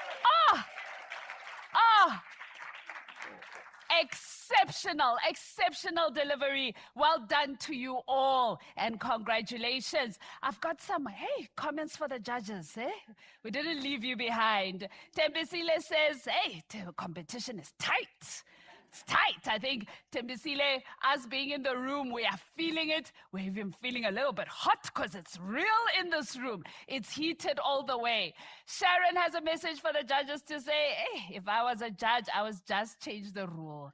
I split the whole sum into 10, and they all need and deserve the financial boost. Very good businesses. Well done to our top 10 finalists. Well done. Yes, give them another round of applause. Give them another round of applause. So everybody, we have reached that point where we need to stretch our legs. We need to stretch our legs. We need to take a little bit of a breather. So we are going to break for a 20-minute break. Please, can I encourage us to all be back in 20 minutes? It is very important that we stick to time. Please note, we will have refreshments outside, so you can grab something to drink. Please note, you are not allowed to come into the venue with anything to drink or food. So please take note of that. Go and engage. We encourage you to please network with your fellow entrepreneurs, the team that is here with us. We've got our dynamic team of photographers who will also be capturing moments. So grab a new buddy, grab a friend, grab a Basali, and let's take pictures. And then please also note that Standard Bank is here with an activation stand. I did see some of you who are already in the competition. So go in, try your luck, and see what you can get. Yes, we are here. We are competing even outside, inside and outside. So go and try your luck outside. So everybody, please, can I ask? We are back in 20 minutes. Go and enjoy the break.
Team, we've actually created lyrics for a sound, right? You know, we took a song and we've created lyrics. Let's bring the energy up. Good morning. Good morning. Basali. We are back. We are back. We are back. We are back. Yes. DJ, play it again. Yes, Rowan. Oh, good morning. Good morning. Basali. We've created a song. It's our morning jam. So time doesn't really matter. Yes, time doesn't really matter. We are feeling it. We are in the moment. Welcome back. Welcome back. Oh. Let's get all seated. Let's get comfortable. Everybody. Welcome back. Welcome back.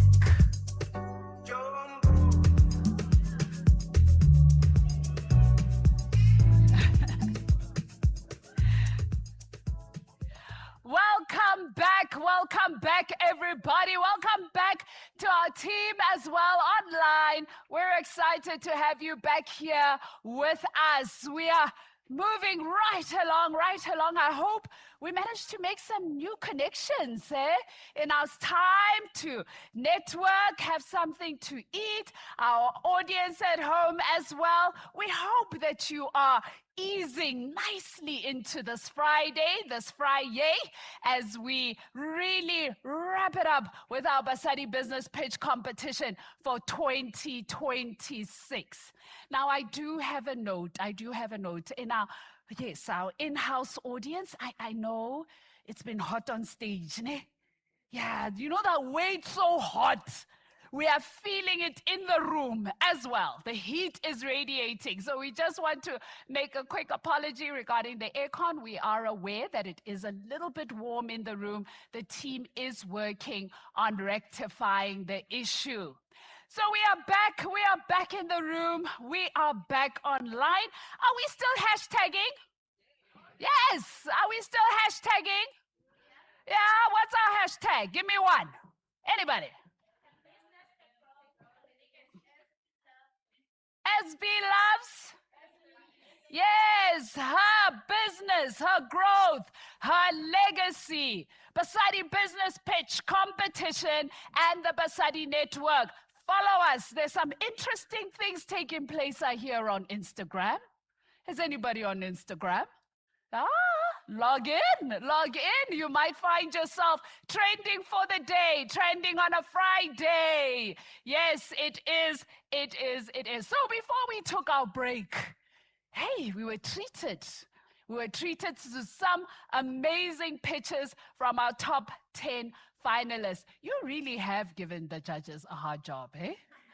Oh, you really have given the judges a really, really hard job. And it's truly testament of the work that you have put in over the last few months to come forward and showcase what your businesses are all about. So, we are all very much aware that in business, in work, hey, we carry a lot. We carry quite a bit. And in that carrying, we know that as leaders, because I always say, we always talk about it, even in our Basali Development Program, that in our Basali Accelerator Program, and we did in our development program, we are all leaders. We are leaders in some respect. And when we lead, we also know that there are challenges that come with leading. Oftentimes, everybody looks out for that success of whether it's wealth, whether it's accumulating tangibles. It's that measurement of success that comes forward. But little often do we really talk about the realities of the challenges that we face as leaders. There is some truth to those challenges, and I'm very excited in terms of our panel conversation. So we will be hosting a panel conversation this afternoon to talk about the invisible weight of leadership. Yes, that invisible weight of leadership. We know that often it looks like growth when we talk leadership, achievement, the success I've spoken about, that recognition. But there are difficulties that we experience as entrepreneurs as well as leaders in our own right. And those come with uncertainty, the weight of the responsibility that we carry, not only to ensure that our businesses continue to be successful, but that we can also cater for the people that we have employed. There's often sacrifices that are unseen that each individual deals with. And today we will be unpacking all of that and more. So I'm very excited to bring onto stage another individual who is no stranger to Basali, Kifilwe Morobane, who is the CEO of Giving Wings. Kifilwe is, yes, a keynote speaker, leadership coach, specializes in empowering industry leaders.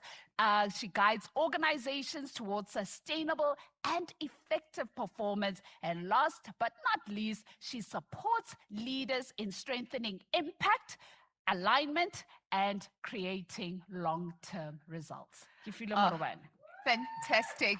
Thank you so much, Tato. Thank you so much. So for those of you who are not familiar with Tato and I always ask the question, have you noticed something about the two of us? Is anyone that can notice? Any hand up in the room? What did you notice? We have the same surname, so clearly we are sisters. And I am the youngest, even though at times I do feel like the oldest, but it probably comes with leadership. And very pertinent of our topic today, which is really around the weight of leadership. It is an absolute honor to be here in this room, first and foremost. I remember 5 years ago when the opportunity came about for the Basali Development Program. It was 2021, and Standard Bank was looking for an implementation partner that will help Black female-owned entrepreneurs to really navigate this period of COVID. I got a bit emotional today as we watched that video of the journey we have traveled. Because out of these past 5 years, I have met women who are carrying a weight that is too heavy for them to bear. Some have joined online while in a hospital bed. Before giving birth to their children, they are there. There are those who are fighting illnesses, the pressures of business, cash flow. I don't know how I will pay my staff. And we've sat as a team and said, we are not here to glamorize entrepreneurship. We are here to keep it as real and as honest as possible. And to be entrusted by an organization like Standard Bank has meant so much to each and every one of us. And to our top 10 contestants today, it has been an absolute honor watching your businesses grow. You unleash yourselves into these confident, competent ladies who are building profitable businesses. Let us be unapologetic, ladies, about the need for our businesses to be profitable. So with that said, we are going to enter into a very dynamic panel conversation. Yes, I will be the moderator, but I would love to hear more from you and our fellow panelists here who will be joining me. Those of you who are online, let's keep it as real and as authentic as possible. The weight of leadership, particularly in business. So are you ready for this panel conversation? Fabulous, fabulous. Yes, yes, yes. So, who will be joining me as we talk about the hidden reality of being a founder and leader? Sometimes conversations that are rarely held. When somebody asks you, how is business? And you continue to say it is good. But deep down inside, you know the challenges that you are dealing with. Entrepreneurs Month End, it's a real date.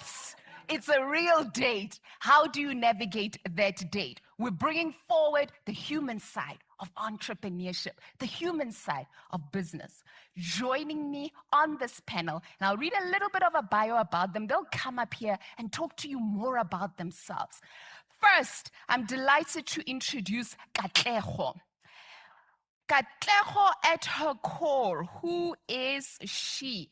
So she stood on this very stage as I'll start off with Asanda, it's fine, I'll start off with Asanda. So Asanda, at her core, who is Asanda? So Asanda is from Standard Bank. She's from Standard Bank. She's the head of credit risk assurance at Standard Bank, a chartered accountant with over 15 years of experience across banking, credit risk governance, and enterprise risk management, having led leadership roles at Standard Bank herself and various organizations. She knows what it means to turn complex risk and business challenges into practical solutions that strengthen governance and support sustainable growth. Please help me welcome Asanda.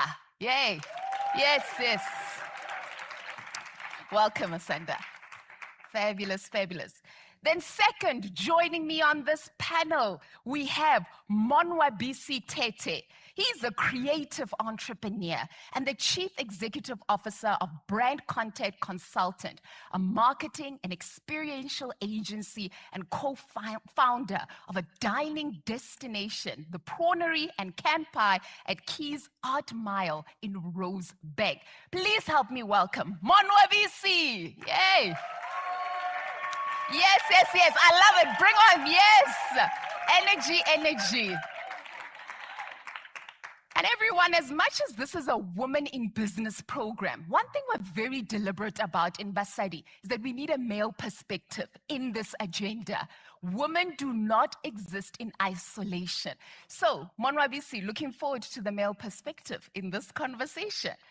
And then lastly, joining us on this panel, we have the founder and managing director of K&K Tires, as well as K&K Tires Eco Creations, but also the 2024 Standard Bank Basali Business Pitch Competition winner and recipient of the 2025 Dunlop Enterprise Development Container of the Year Award. Please help me welcome Katlego Kambane. Yes! Yes, yes, yes. Fantastic. Oh, welcome everyone. We're talking about the invisible weight of the invisible weight of leadership. But before we get into our panel conversation, tell us a little bit about yourself, Asanda. Yeah. I'm a woman. Yes. Mother of 5. Side hustle, I'm a farmer by night. I really believe in women empowerment and living your dreams. That's all I can say about myself. Oh, powerful. Thank you. Monwabisi. Ladies first. A gentleman. Okay, okay. Thank you. Good day, everybody. Wow, I feel like I'm pitching again. I'm a bit nervous because I'm sitting around wonderful women. My name is Katlego Kambane. I'm the founder of K&K Tires and K&K Tires Eco Creation. We are based in Limpopo, in Mankweng. I'm running currently 2 outlets. One in partnership with Dunlop Business in the Box. And also through it, we've managed to expand into K&K Eco Creation. It's our fairly new baby, where we do tire recycling. We're turning them into waste, maybe turning the waste into like products. It can be chairs, any other living, innovative products. Yeah, that's it. Thank you. Powerful. Thank you. Monwabisi. Good afternoon. Let's try that again. Good afternoon. Afternoon. Now we're awake after such a good lunch, eh? My name is Monwabisi Tete. I'm very agnostic, so I exist wherever I need to be. I have restaurants. We have hospitality. We just acquired a hotel thanks to Standard Bank. Oh, wow. Well done, sure. And, you know, when you're in finance, you can see any business from any perspective. So for me, I don't like calling myself an entrepreneur or any of those words. I'm just a business person. I'm in the business of business. So we have restaurants throughout the country, George, Neisner, Bloom. We have the formal restaurants, which like famous brands like Mug and Beans. We have restaurants at the airport. And that's what we do. Okay. Fantastic, fantastic. Asanda, let's kick off our conversation, the invisible weight of leadership. From your extensive experience working with entrepreneurs, perhaps knowing entrepreneurs in your network, what comes to mind when you think of this topic and some of the weight aspects that you have seen entrepreneurs carry? I think you touched on it, month end. Yeah. As a credit professional on month end, I'm stuck with temporary facility increases. I need to pay my staff, I need to do this, certain requests from businesses. Sometimes we meet them, sometimes we don't. I think the key lesson that I took out of that is how often do entrepreneurs engage with their bankers? I sit so often, especially with our startups. Your credit is your wealth. Pay your debts. That's the first point, because when we look at, as an organization, when we look at an entrepreneur, first we look at your conduct. How are you conducting your affairs? And then you find that this client has not been paying a mere through its account. Sure. And that is detrimental to your business. You might have the greatest cash flow, you might have the greatest management in terms of, we can see that your pipeline, your debtors book is healthy and all that, but your character, I think that's one of the things that I see. And secondly, it's important to form a relationship with your bank. You don't know today that you're going to need money. Plan, project. You can never plan enough. As a farmer also, I said I'm a farmer by night. I find it very essential that you have to plan. It's important that when you sit in your business, you forecast, you look at the future, you look at the threats in your environment, you understand that actually what's happening in my business, what threats am I facing, what do I need to make sure that I'm above the curve. If you are, he said he's in the restaurant business, he's got Mug and Beans. If there's a Wimpy opening next door, you should know about it. You should know, what am I going to do? How is this going to affect my market? Who is my market? Who is my potential client? Who should I be targeting? And I find that we don't necessarily do enough homework to scale up. I think those are the challenges that I've noted from a banking experience. I think in summary, stay close to your business, plan effectively, manage your cash flow, manage your credit. Thank you. Staying close to your business. Thank you. Yes, round of applause, indeed. And what stood out for me, Asanda, is that you're saying the weight of the financial burden to lead a business as a founder, there is a partner who can help you carry the weight of that financial burden, but on condition you build a relationship with them.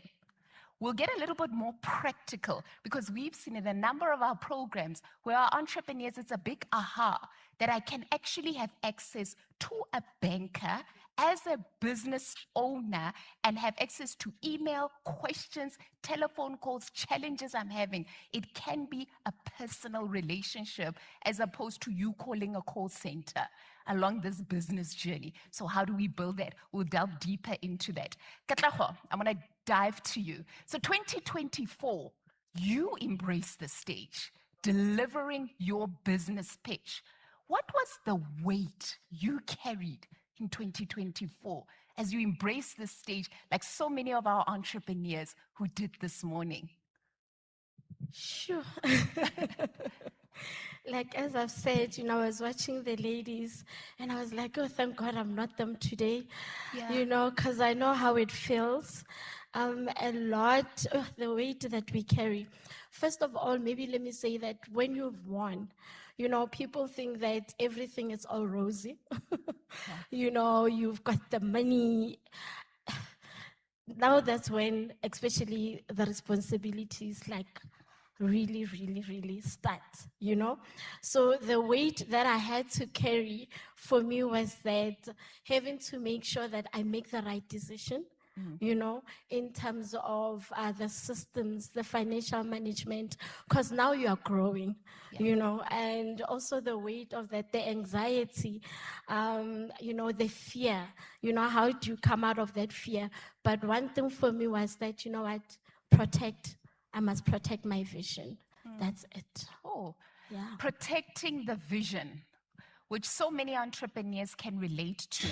And the reality of executing that vision is that you cannot do it alone. You need a team, you need people, you need suppliers, you need advisors, you need mentors along the journey. Monwa BC, you have built a stellar team and you do work across different sectors as you've shared. How do you maintain the balance of having to translate this vision, carry your team, lead the organization, yet at the same time show up for yourself? And then what happens on days where you are not your best self? How do you still carry that vision? Leadership is not fair. Okay? It's not fair. And I often avoid speaking at conferences and spaces for that particular reason, because you might tell people things they actually don't want to hear about themselves. Leadership actually first points at you, right? So I'll give you an example.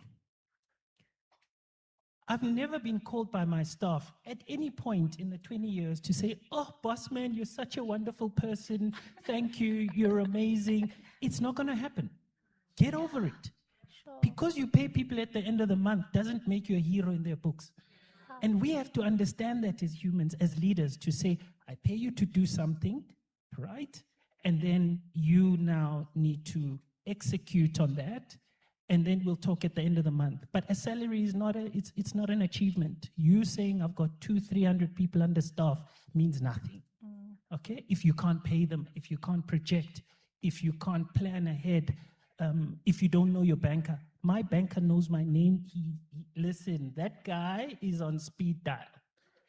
The minute they said, you have a 24-hour banker, I was like, good shot. Yeah. Good shot. I didn't write the rules. The bank wrote those rules. Yeah. Right? So we need to then make sure that we know that leadership is also very lonely. Our biggest thing is that, loneliness is a bigger disease than obesity, diabetes, HIV put together.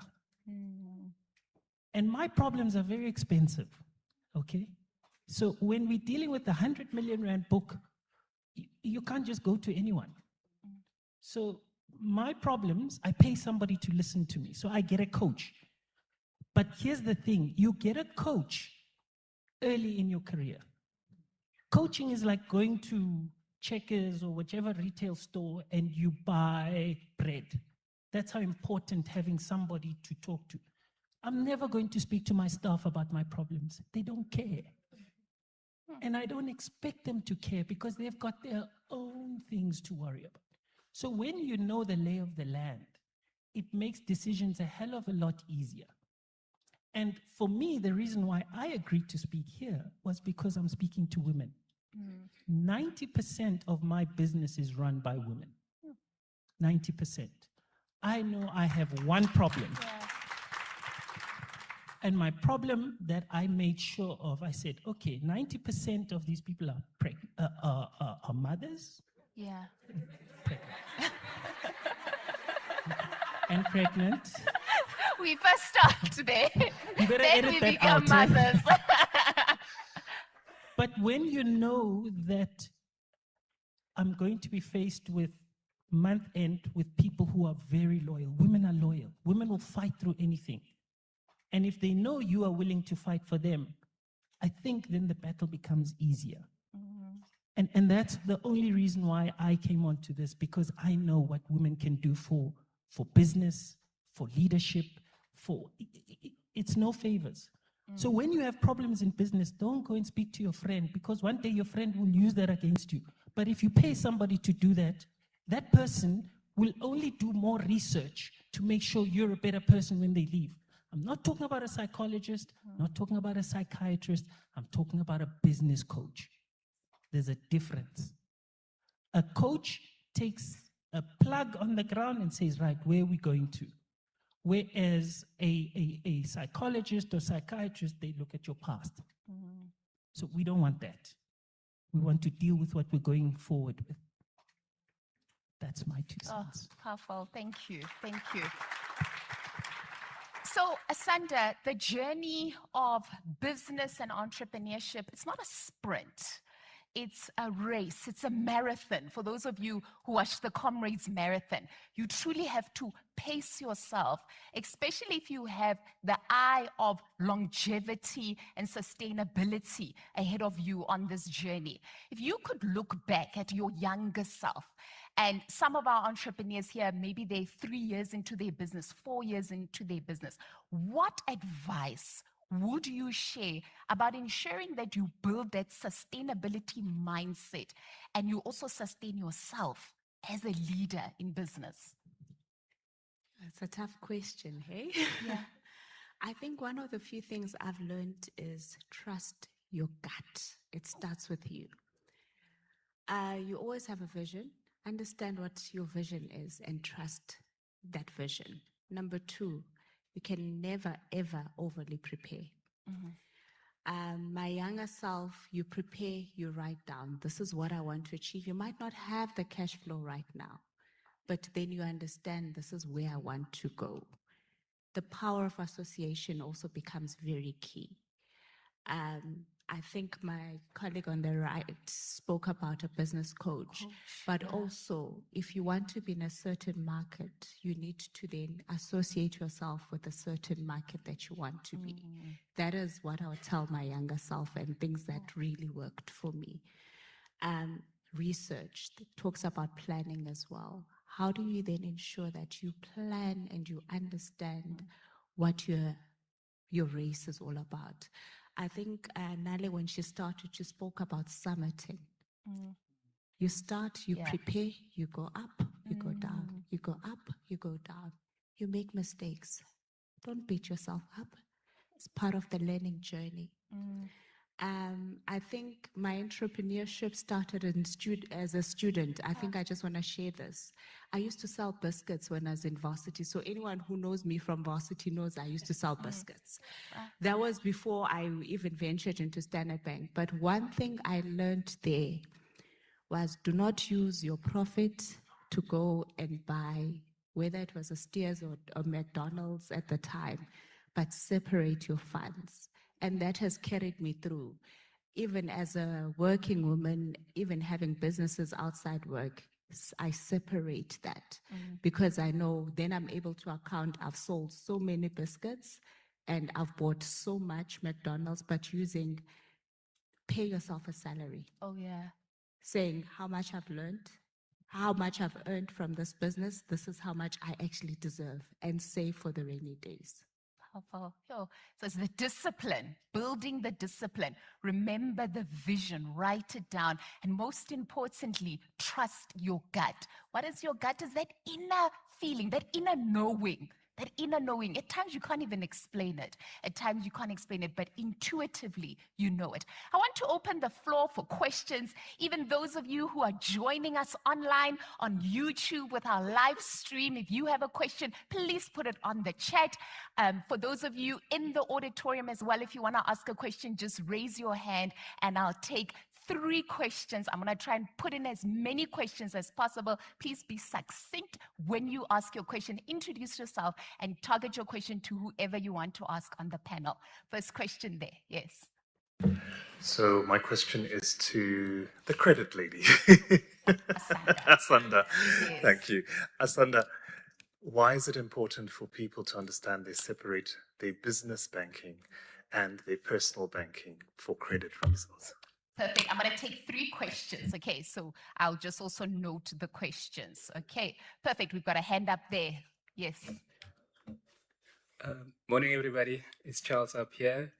To Monwabisi, at times we always talk about success, and we never take time to reflect on failures. And you mentioned loneliness in one of your answers. So I just want to ask you, what lessons have you learned in failure or loneliness that you wouldn't have learned in your success?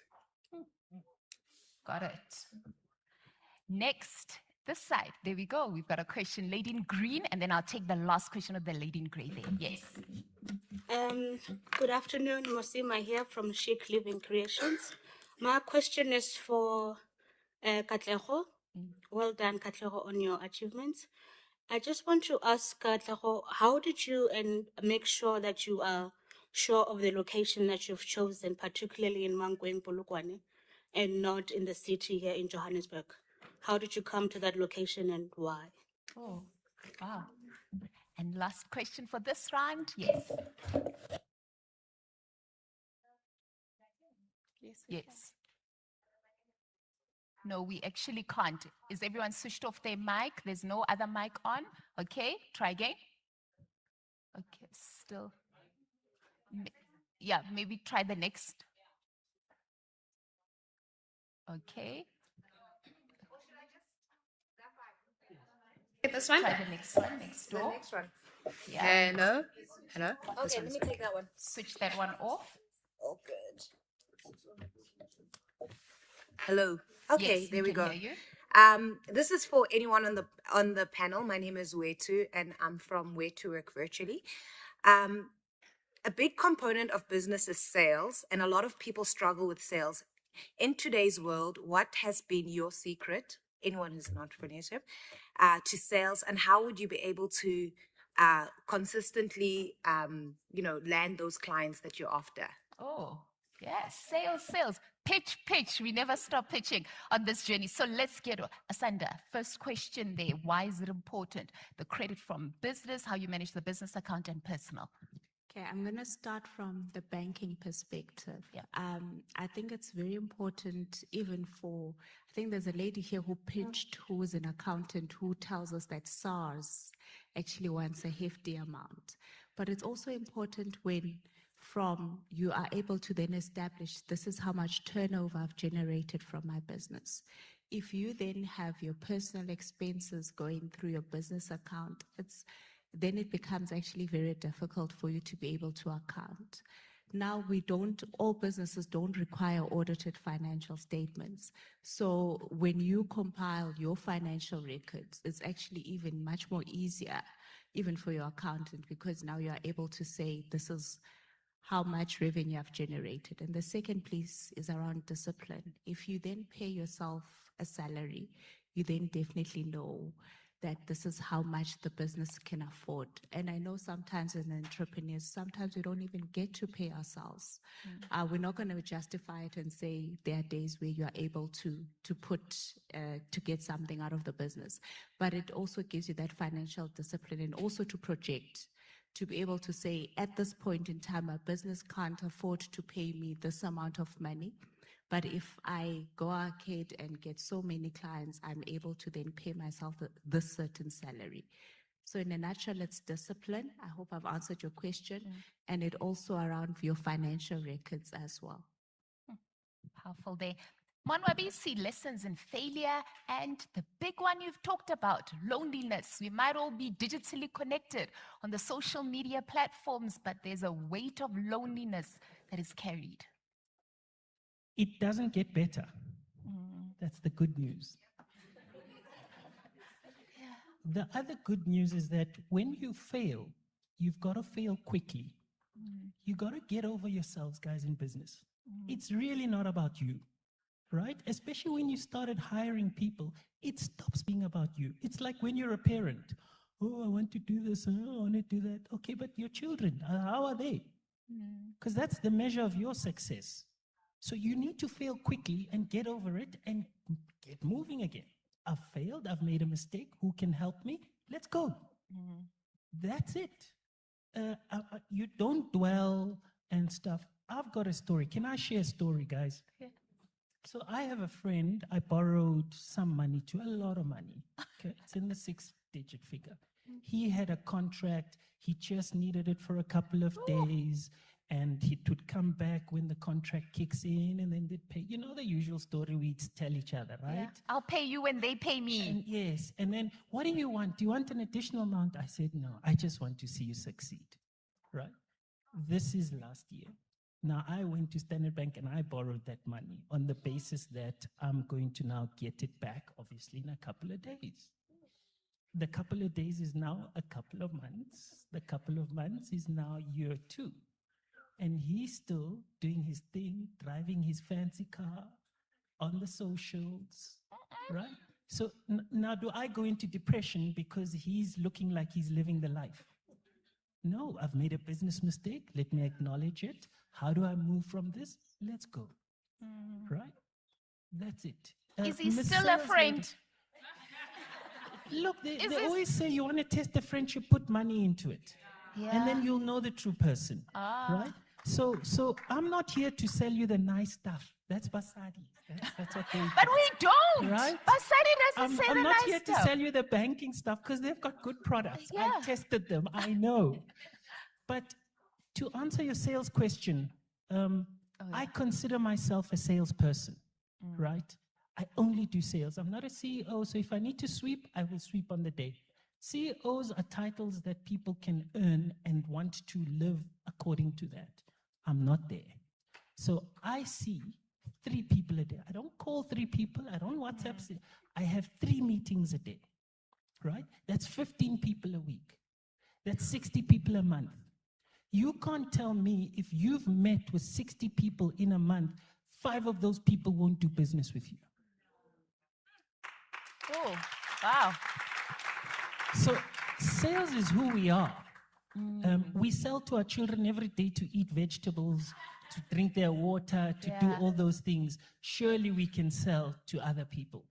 You can't even think about it. You don't even want to analyze it. You just need to keep going. And we're not taught that. No one tells us that. No one's coming to rescue us. No one's coming on those nights when it's month end and you haven't planned with your bank that it's a shit show this month. Ma China ring, hua nye wa.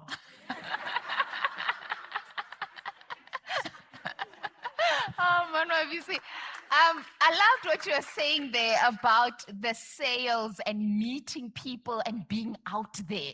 You know, entrepreneurs, you are not, I always say to my team, if you see me at the office, there's a problem.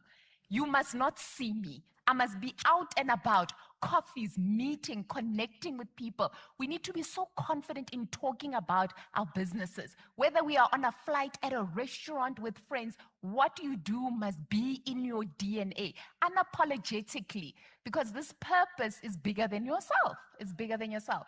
Katlego, let's talk location. Why Limpopo? Sure. Polokwane. Yes, you're in Polokwane. Yeah. What happened before I started the business? I'm from Pretoria, by the way, and I had to relocate due to the fact that I was not winning around here. And I was given opportunity from Bryanston as a marketing, going to schools. And when I got to Limpopo, actually coming from, you know, Pretoria, there's quite a lot of things, that gaps that you've seen that you need to bring there. Then I love the place beside the church, but I love the place. And also then I got into a car accident that made me not to be able to go and travel, because I was traveling the whole schools in Limpopo, which were about 200 at the time. And now I don't have work. And sure, it was just bad. And I'm trying to look for other ways, because I cannot have other people I'm used to depending on myself, you know. Yeah. And that's when I said, you know what is it? And I remember at the time, my first son, who was born in 2017, and was having a problem with eczema. So I had to travel to Atteridgeville for that. So I saw that concept of the business in a box, the Dunlop one. And I fell in love with it because besides that, now I've been to these hard car things because of my grandfather. So, and my brother also loving cars. Then I said, you know what? Why not? Actually, this will be good. And I remember when I was going to the tribal office looking for space, and I said, I want to bring a Dunlop container here. They said, do you know what is a Dunlop? Do you think you can bring Dunlop? So that's when I started to see, actually people think you need to go to town and get this quality services, you know. Why not bring it into this, what you call it, rural area, or yeah, I would say township, you know, village. So yeah, that's why Limpopo, and ever since I love it. It's my home, and I'll never change it. Powerful, So, yeah. powerful. Bringing the service back into the community. Yeah. I have two questions that are coming through on the chat. Anyone in the panel can answer. So first question to all the speakers, what do you do for self-care, and how do you manage that to keep you going each day as a leader, because this path is not easy? And then the other question is, for a new startup founder, how can one choose a proper investor so that a founder still remains a majority in the company? So the investor conversation. So we've got two questions there. Anyone can take. Maybe let me take that one of how do you get, you know what, I always tell people that people will not find you if you don't invest something when yourself. You know, if it means you have to sell something, downgrade your car or whatever that you wear so that you pitch in, and then they'll pitch in. I always say that because they always say, how did you do it? I said, I had to do something in order for other people to invest in me. So make sure that you show them that you have invested in yourself, then they will follow. Yeah. Take yourself first. Thank you. Thank you. There's the greatest book that has ever been written. There's this guy who says, I'm the guy. I'm like the Messiah, right? I'm the guy. And then he doesn't market to everybody that he's that. He goes to 12 guys, right? So he finds 12 other business people and says, right, you're going to go there, you're going to go there, you're going to go there, right? Today they call it franchising, okay? But it's the oldest business that's ever existed. And for me, saying that somebody called them disciples, right? And then the next guy is like, no, hang on, I know this business model. I'm going to call mine profits, right? So scaling your business is not investing in you or your everyday. Scaling your business is investing in the team that you've put together, right? The guy chose 12 that he invested in. And out of the 12, he knew that one of them was going to throw a knife on his back. He knew it. So that's business, guys. We're not going to meet people who are not going to cross us every day. When you start up, make sure you're with organizations that are successful themselves. I don't go to people who are not successful. I truly don't.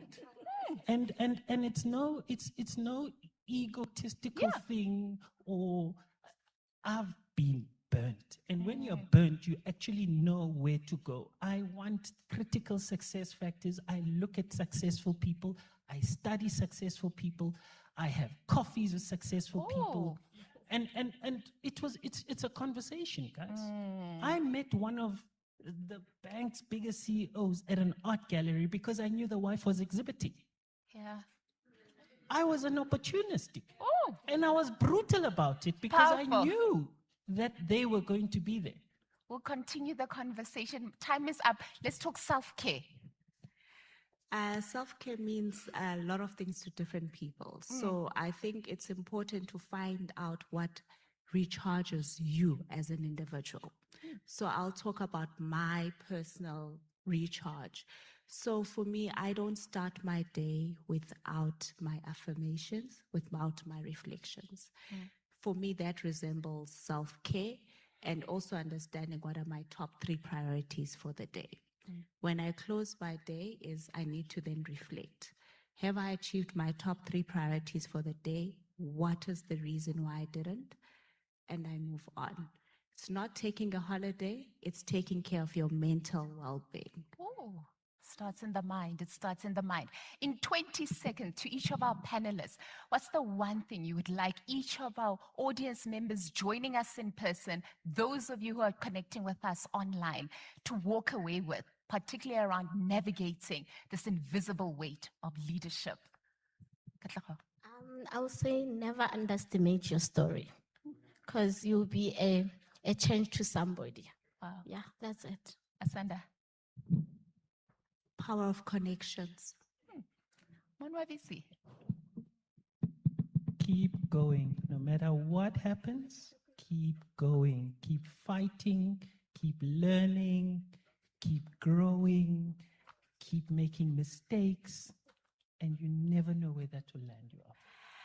Ladies and gentlemen, that is the invisible weight of leadership, the invisible weight of leadership. As a token of appreciation for the insights, the valuable and profound vulnerability you all shared with us, our team from Standard Bank have been so generous to give each and every one of you a gift. Team, can the tokens of appreciation come up for our panel there?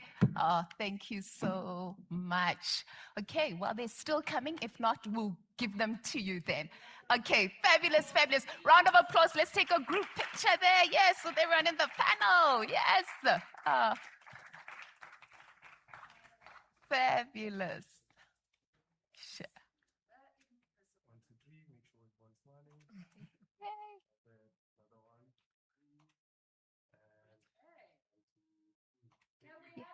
Music there. Yay, thank you Yes, so we much. are back. Yes, everyone. Oh, what a powerful, powerful conversation. Can we give them another round Yay. of applause?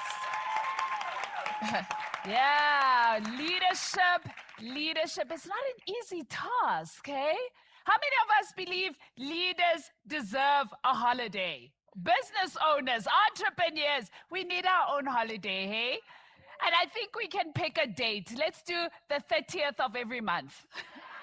Yes, let's make that our public holiday. It's so true. It is unfair. It is unfair. So I know we're all waiting for the big moment. Are we all waiting for the big moment? I'm going to make you wait. I'm going to make you wait. I'm going to make you wait just for a little bit as we just make sure that we've got the stage set up. The stage must be set up to really, really hone in on this amazing moment. So while we're doing that, I'm going to ask a few questions around the room. We've got some alumni here with us. One of our most active alumni is Sis Dimakatso, who's with me here at the back. Say hi, Sis Dimakatso. Say hello. Mutlalepula, sorry. Say hi, Sis Mutlalepula. Yes. So maybe tell us in your own words, or you can come closer here. Would you rather build a R1 billion business or 10 small, successful businesses? Which one would you pick? Hello, everyone. Can you hear me? Yes. I think it's best to start small because sometimes a big R1 billion might tend to intimidate me or make me to be a bonker in Afrikaans. Yes. So starting small, you are able to know that each step will lead you to the next step of being successful. Thank you, Sis Mutlalepula. Building incrementally, such an important point for us to note. So I'm going to ask our team here, anyone who wants to give us an answer, who's secretly hoping to leave here to be inspired to start a business? If you haven't gotten a business yet, are we all business owners in this row? Oh, what is inspiring you coming out of today as a business owner? Is there anyone who'd like to share? Yes.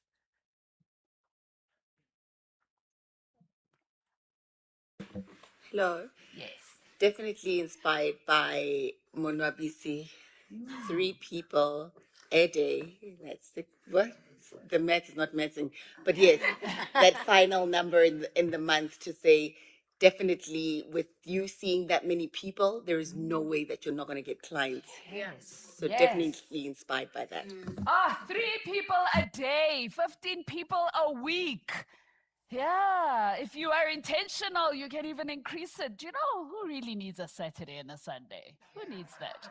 Who needs that? We can always push it. We can always push it. But yes, team, I hope for each and every single one of you coming out of today is that you are inspired, not only by our finalists, but our amazing speakers, our panelists who were able to share critical insights in terms of what we should face in terms of the invisible weight of leadership. There are some realities that we're going to have to face.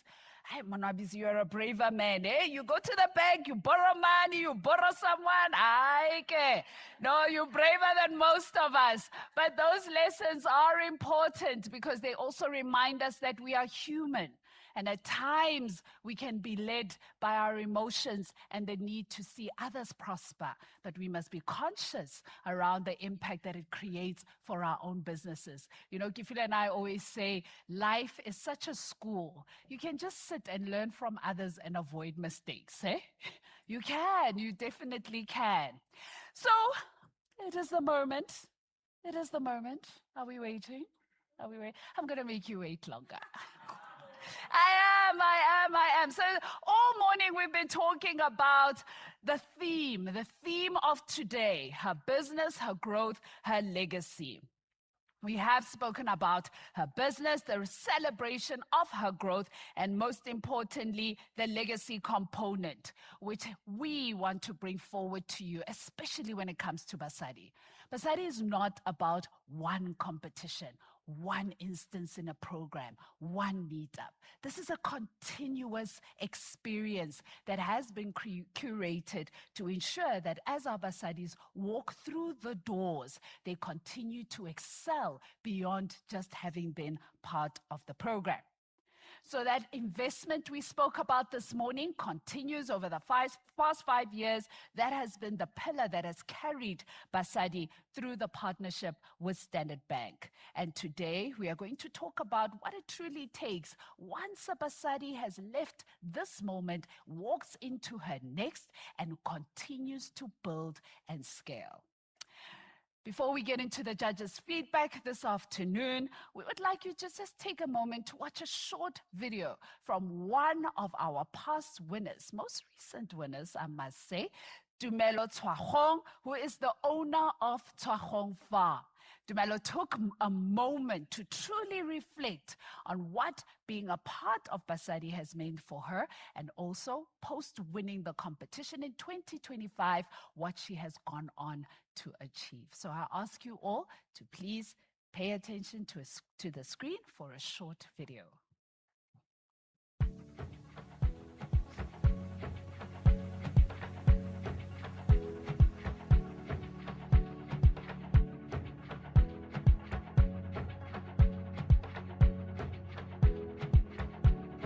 Good day, my name is Tumelo Tshwagong, co-owner and managing director of Tshwagong Farm, an integrated farming enterprise established in 2021 in Coastal Northwest Province.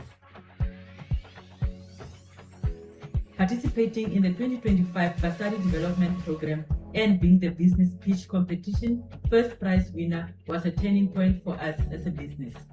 The win gave us national recognition, brand visibility, and credibility. I was honored with the Best Small Stock Farmer of the Year just after the win by the South African Agricultural Awards for 2025. I also received a sponsored participation at the Empower Entrepreneurial Funding Summit. Most recently, I have been nominated as a member of the Initiating Committee for the Association of China-Africa Smallholder Agricultural Project in the Northwest, representing our Bojanala district. These opportunities will open doors to stronger industry networks, development funding, and collaboration that will help us grow both for our farm and our impact in the community. I was able to capitalize on the visibility, confidence, and credibility that came with the competition and the program itself. It strengthened my ability to teach the business, engage with stakeholders, and pursue strategic opportunities. We used the momentum to expand our agricultural activities, develop value-added products through our newly launched brand, Khabane, that will position our business for growth in the food production and agro-processing. The recognition also helped us build trust with the partners and organizations, which led to us being nominated to exhibit our products at the upcoming Organic and Natural Expo in August. Our business has grown in several important areas. The win enabled us to invest in infrastructure and acquire needed equipment and machinery, which is facilitating growth and strengthening our focus on value-added products such as dried indigenous vegetables, spices, and preserves. We also improved our business planning, financial management, compliance, and market participation through exhibitions and networking platforms. Most importantly, our growth has increased our contribution to food security and job creation. We have been able to employ 3 seasonal workers who are now assisting us from time to time. To the 2026 Basali cohorts, congratulations on reaching this stage of the program, and best of luck to those who will be making it through to the pitch competition. Thank you.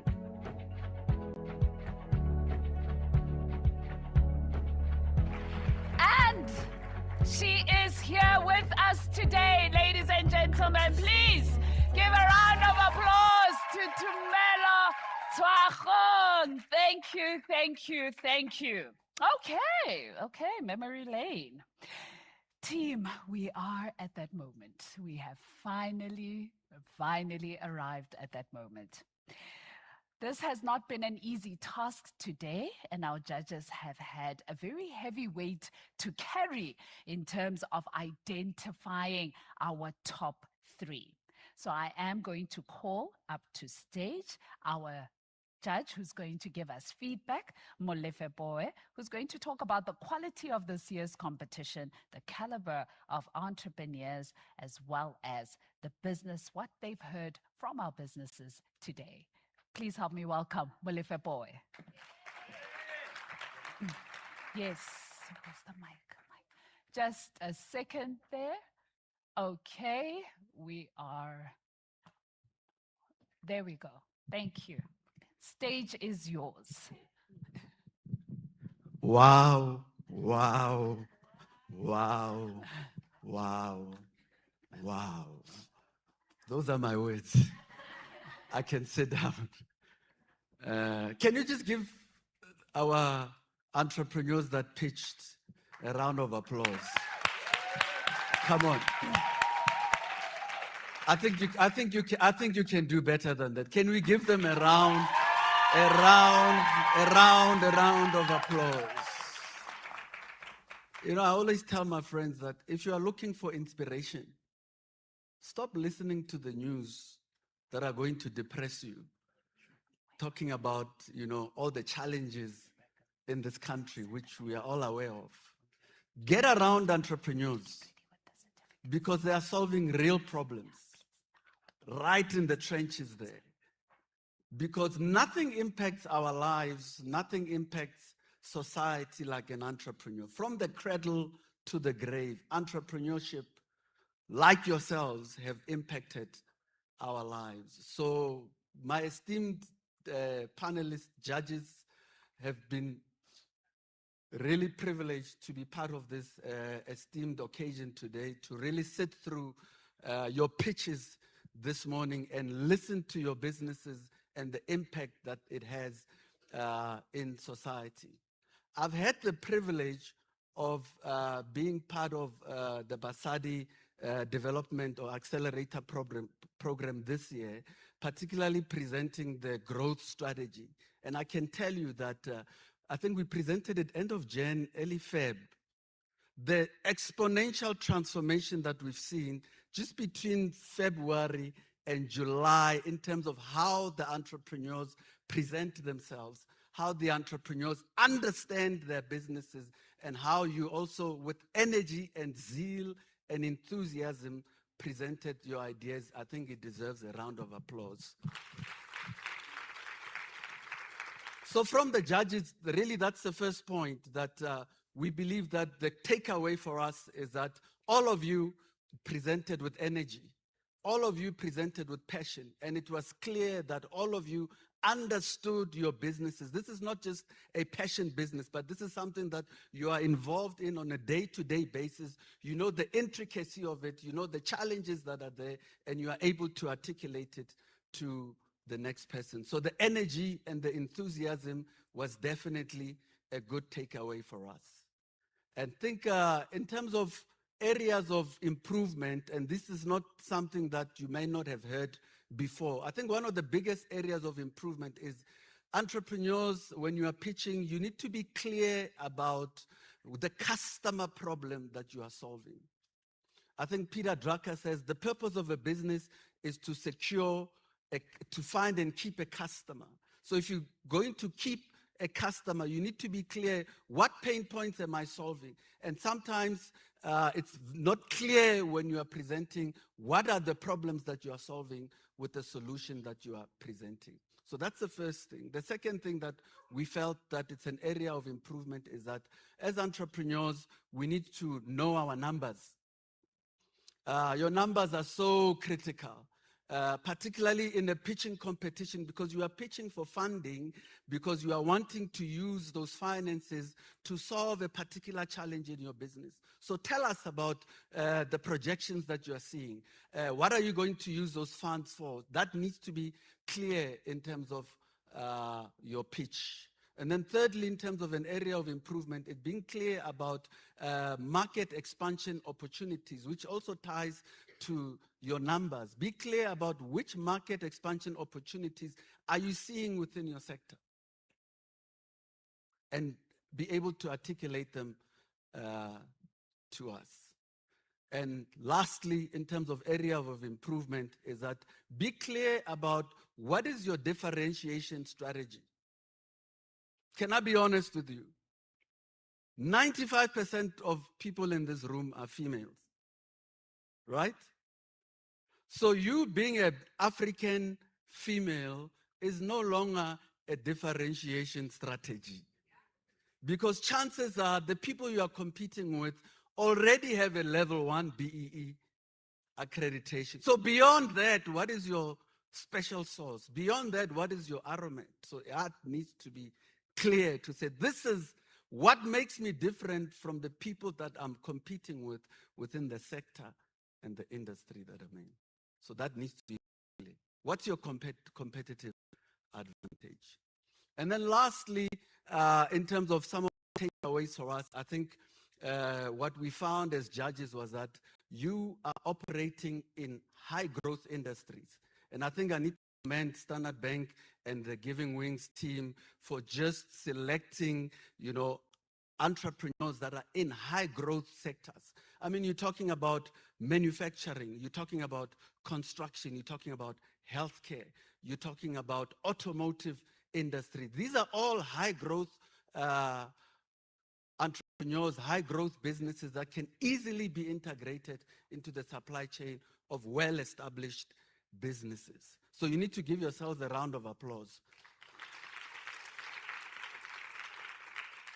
And lastly, I think we were quite inspired by some of the stories that you shared in terms of how you started your businesses. I think it was Adrian Gore who said that, business doesn't start with a spreadsheet, even though I said you need to know your numbers. Some of you, you just had an inclination. Some of you, you just had a dream. He says business doesn't start with a spreadsheet. Business starts with a dream, a sense of purpose. Someone said, you told your boss that I want to be an independent contractor, and there's an opportunity there. That courage to leave the familiar, that courage to leave your comfort zone. And so we commend you for that. We really look forward to seeing all of you do great things. We look forward to seeing you win competitions, not just the year, but win Employer of the Year, Leader of the Year. We see you expanding in other regions beyond this country and even beyond this continent, because your businesses, let me tell you, are solving real problems.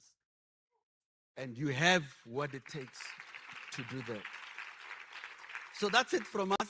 It's really been a tough couple of hours for us, deliberating and trying to decide who the winners are. So I want to tell you up front, all of you are winners.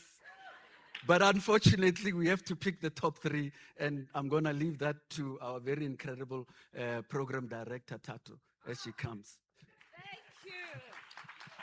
Thank you so much, Molefe. You know, we talk about entrepreneurs need a holiday. Judges. Judges need a holiday. Judges need a holiday as well. Thank you so much for that comprehensive feedback. We are truly, truly appreciative of that. So, getting closer and closer and closer. But before we get too close, I'd like to call on to stage Tuba CBC as well as Lerato Ngabinde, who are going to assist in us handing over our top 10 finalists certificates for them participating in today's competition. We're excited. We're very excited. Music, please. Give us our good morning song.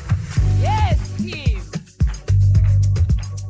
Ourselves ready to come and receive the reward awards. So I'm just going to ask you all to prepare yourself. We're going to start off. It is in alphabetical order. So we are going to call forward Angel Ndaba.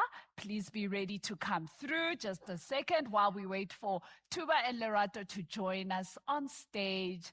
And this is for our top 10. So Tuba as well as Lerato, our enterprise and development specialist in Standard Bank, and they have been the team that has been supporting us over the last couple of months as we prepare for the competition. Okay, so I'm going to ask you ladies, you're going to come this side, you're going to receive your award, and then shake hands, quick photo, and make your way around again. Okay, are we all good? Are we all good? Okay, first to come up to stage is Angel Ndaba from Motau Group. Please give her a round of applause. There we go. Yes, please shake. There we go. There we go. Big picture. Let's move you this side into the middle. Tuba, you need to hand. Let's go. Big picture.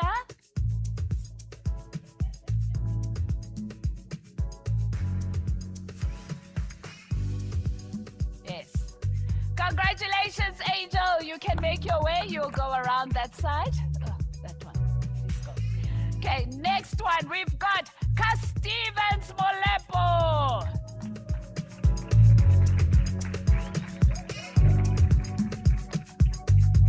The lady with the beamer. I wanted to ask you, are you buying us that beamer? Congratulations, Stevens. Well done. Well done. You can go through. Are.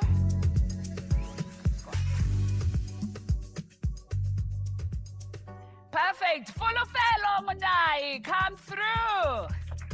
And while she's making her way, Innocentia, Celebre, please make your way to the corner. And then we've also got Marcia behind her. Congratulations. Well, congratulations. Well done. There you go. Grab. There you are. Quick.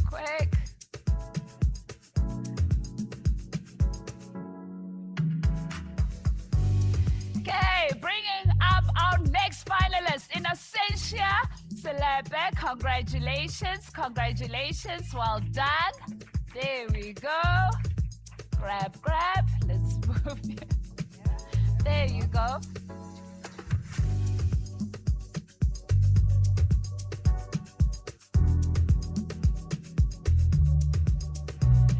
Okay, bringing on our next finalist, Marcia Mabaso. Congratulations, lady. Well done. There you go. Top 10 finalists. Yes, ladies, you. That's fine. Let's change it.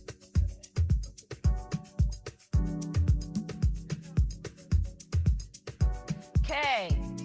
And then coming forward, we need to bring up Dr. Ndanga, as well as Octavia, Rotondo, and Siane. Please just be waiting. It's not hers. It's not hers.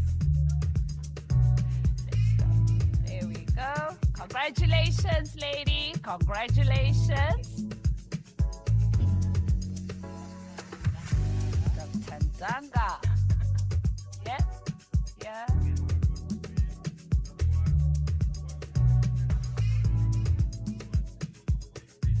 Okay. Next up, we've got Octavia. Octavia, our top 10 finalists. Congratulations to you, lady. There we go. We're getting closer and closer.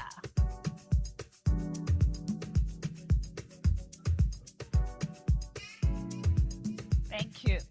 Next up, we've got Rotondwa, who is also our recipient, top 10 finalist. Well done, lady. There you go. Ha.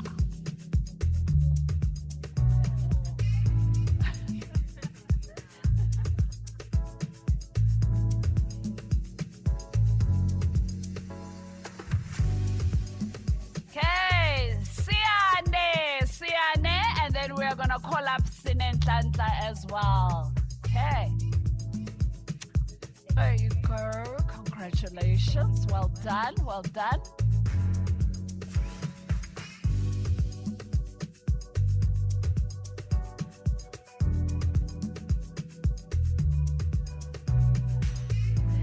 And our last top 10, Sinentlantla Velagazi. Wait, one more. one more. We bring it in tens. Congratulations to you, Snare. Well done, well done. There you go. There you go.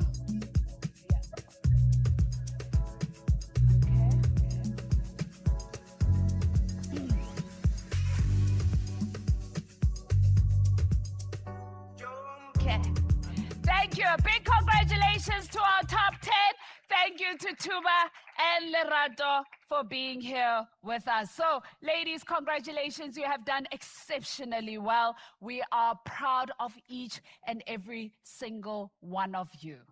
Now, one of the most powerful aspects of Basali is that nobody leaves with nothing.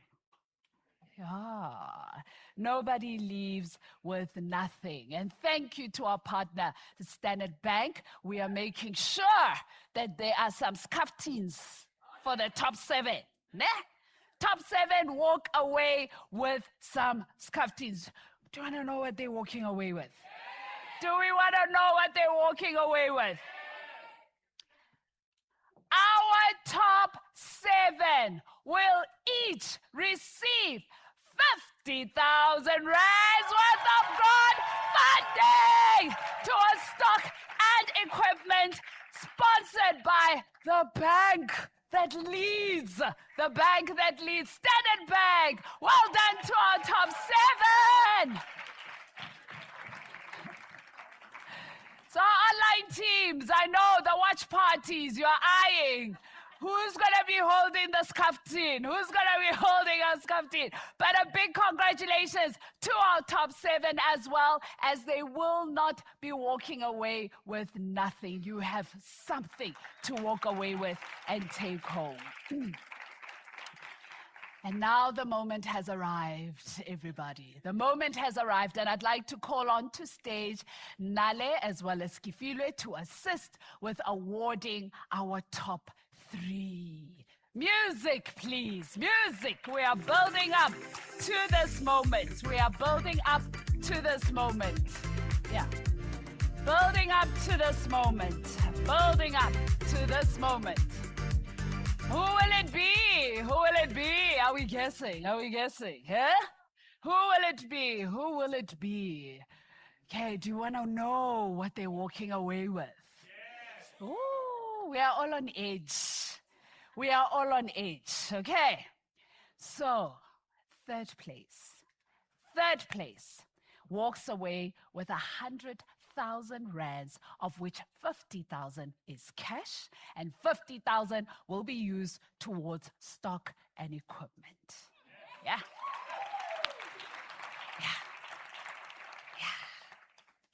And team, are we ready? Are we ready? Can I get a drum roll? Our third place winner is Rotondwa Musita! Trash Converters! Trash Converters!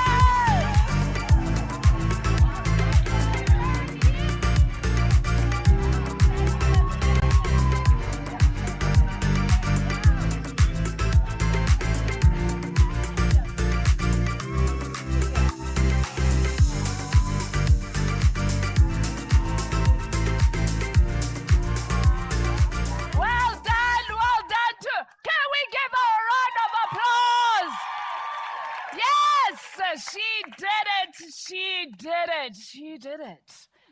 Oh, second place. Hey, it's hot, eh? It's hot. It's not just the aircon. It's hot in here. It's hot in here. Our second place winner walks away with 150,000 rands, of which 75,000 rands is cash and 75,000 goes towards stock and equipment. Drum roll. And the winner is Dr. Ndanga! Molecular imaging and therapy! Dr. Ndanga, Dr. Ndanga!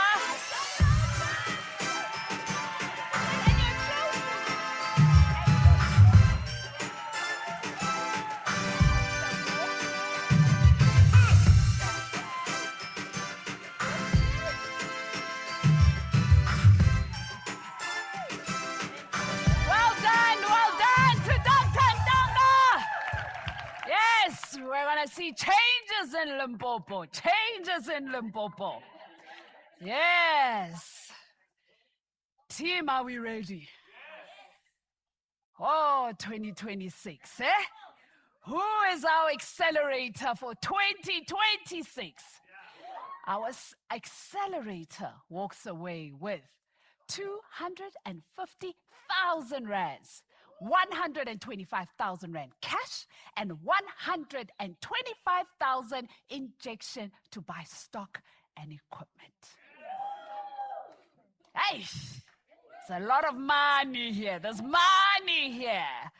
Drum roll, drum roll, drum roll. Ladies and gentlemen, our 2026 winner of the Basali Business Pitch Competition is Innocentia! Innocentia! Yes! Measurement of success! Oh!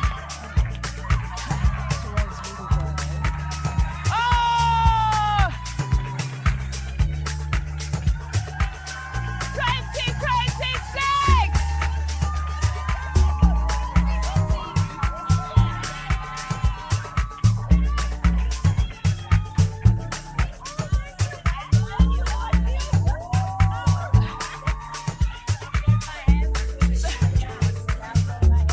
We'll help with that.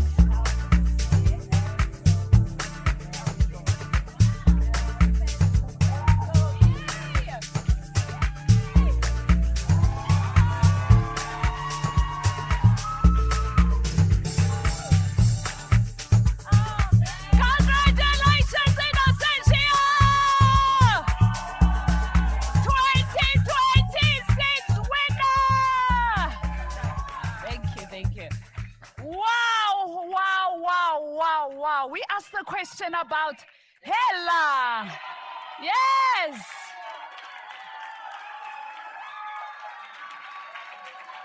Congratulations. Congratulations, congratulations, congratulations to all of you, Basali. Well done. We wish you all the best. We saw it. Molefe is right. You are in industries that no one else is going into. Growth, sustainable industries. A big, big thank you to our judges. It was not an easy task. And we want to thank you, really, really thank you for taking your time as well as effort into helping us crown our 2026 winner. Now, like I said, when you walk into someone's house, you don't just sit, right? Similar when you're about to leave. So to give us our vote of thanks for today, I'd like to call on to stage Tuba CBC. We just met her shortly. Tuba is our enterprise and supplier development specialist who is going to give us our vote of thanks. Please help me welcome Tuba to the stage.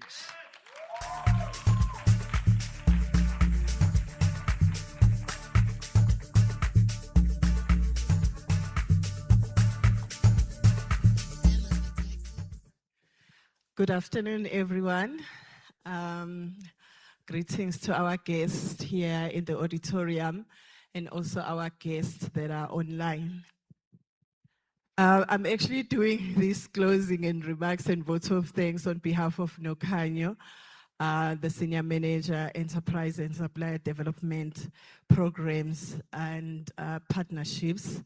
Unfortunately, she could not be here. So basically what I'm saying, I was put on the spot to do the closing remarks and the vote of thanks. I'd like us to reflect on what has actually happened today. We did not necessarily just select a top 3. We are actually celebrating the courage of the women entrepreneurs who participated in the pitch. Their resilience, their entrepreneurial spirits, their innovative ideas. So it's so much more than just a business pitch. To the top 10 finalists, congratulations. What you did today is no child's play.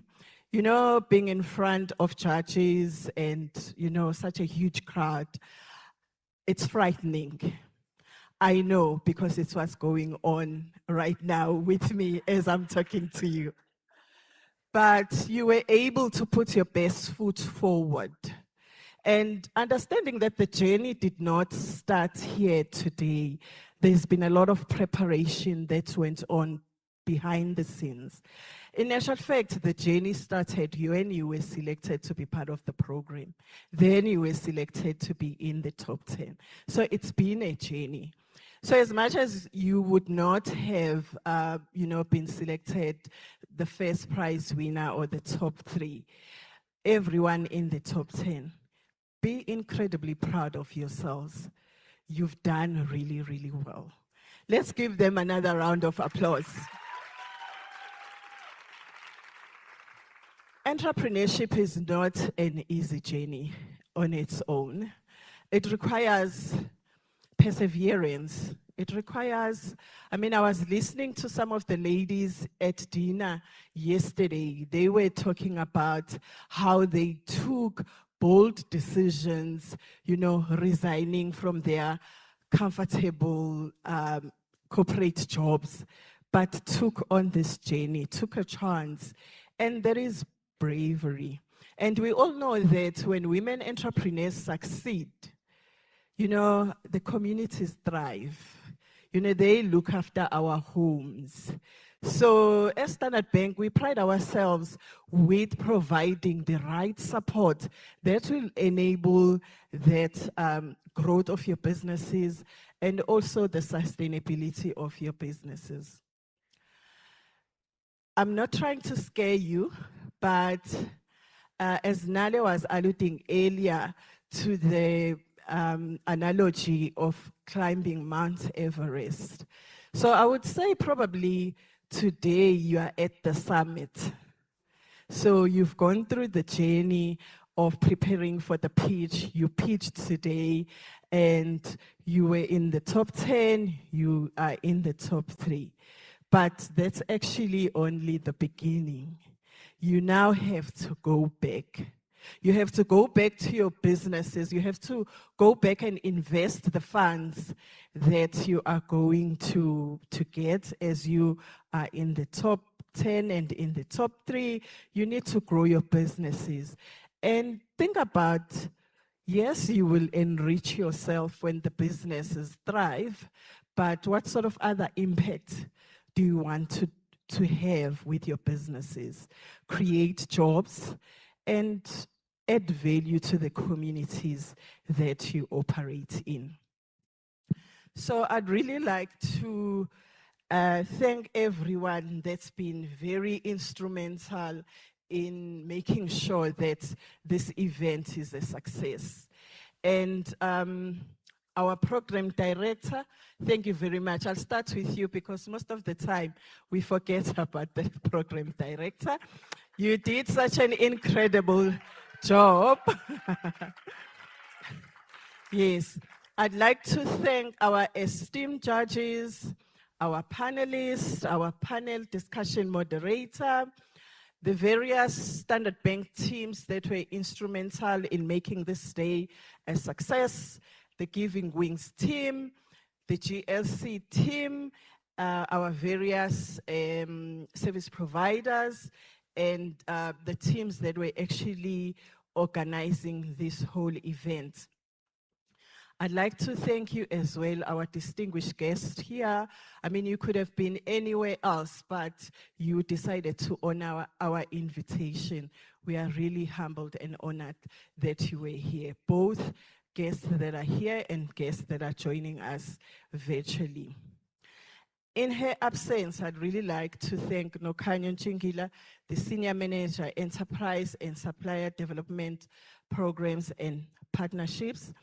Lastly, but not least, our Head of Enterprise and Supplier Development, Nalezani Mosimane. She's the one that pays the bills. She's the one that approves the bills. So really, we really thank you, Nale, for your incredible leadership. Finally, in closing, to every women entrepreneur, not just the top 10 that is here with us, know that the work that you do is really, really incredible.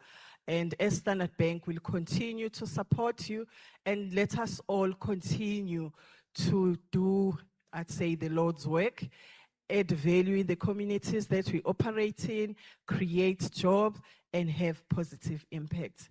Thank you. Oh, thank you, thank you, thank you. What a day, hey? What a day, what a day. Lives have been changed, lives have been impacted. We thank you, Tuba, for those amazing words shared. So we have come to the end of our session, but before we do, we'd like to honor our judges in terms of the hard work they have done, and we would like them to please come on stage as we give you your amazing gifts. So I'm going to call upon Lisiba, Prof. Manisha, Molefe, as well as Tukisang and Nale just to hand over those gifts to our judges. Please give them a round of applause. You know, they said the program director worked. They worked harder. So thank you, team. Okay, this is judges. Yeah.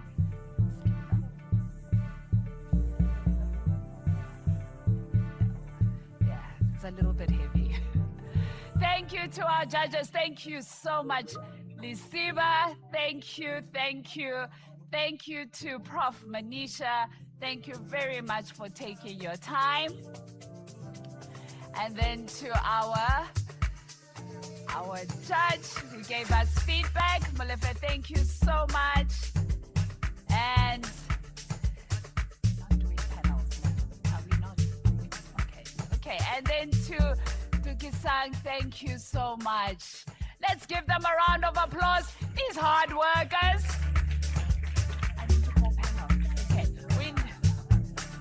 Big picture for the audience. Let's do that.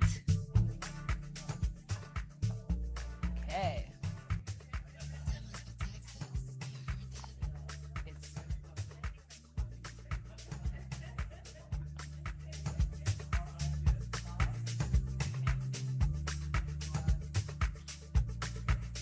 Okay, not yet, Nale, not yet. We still need to thank you. A round of applause for our judges. Yes. So before we close, we'd also like to thank our panel members. I'd like to call upon Asanda as well as Katlego and Monwabisi to come and receive your gifts. Thank you so much for your contributions. Thank you, thank you.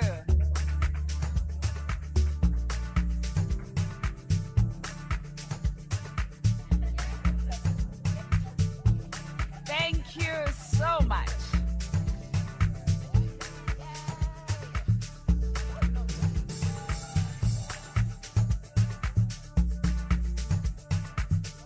And our last one.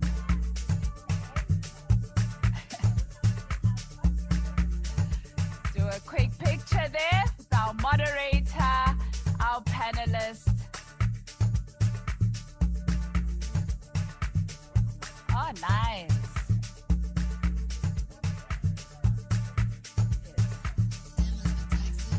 Ah, thank you.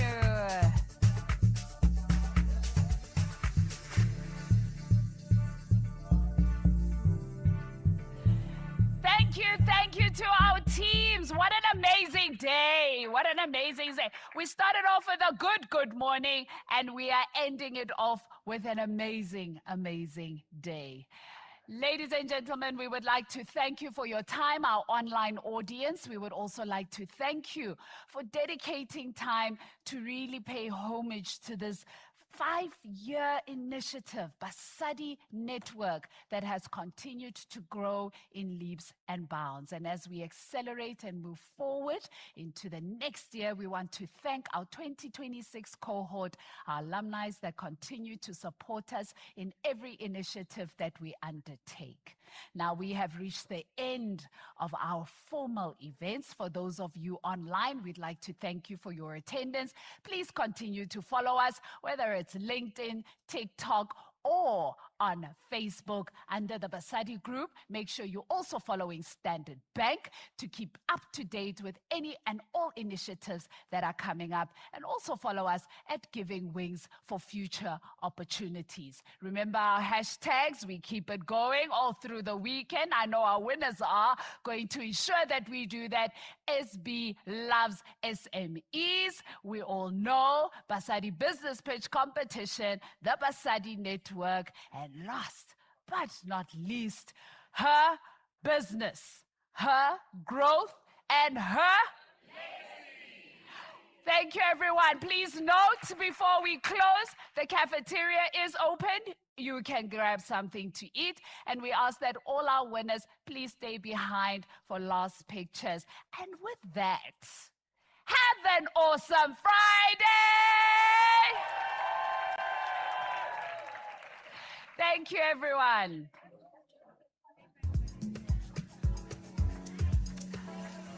Yeah. Yes. Yes. My heart did a flip like a microchip. Something new, something true, just for me and you.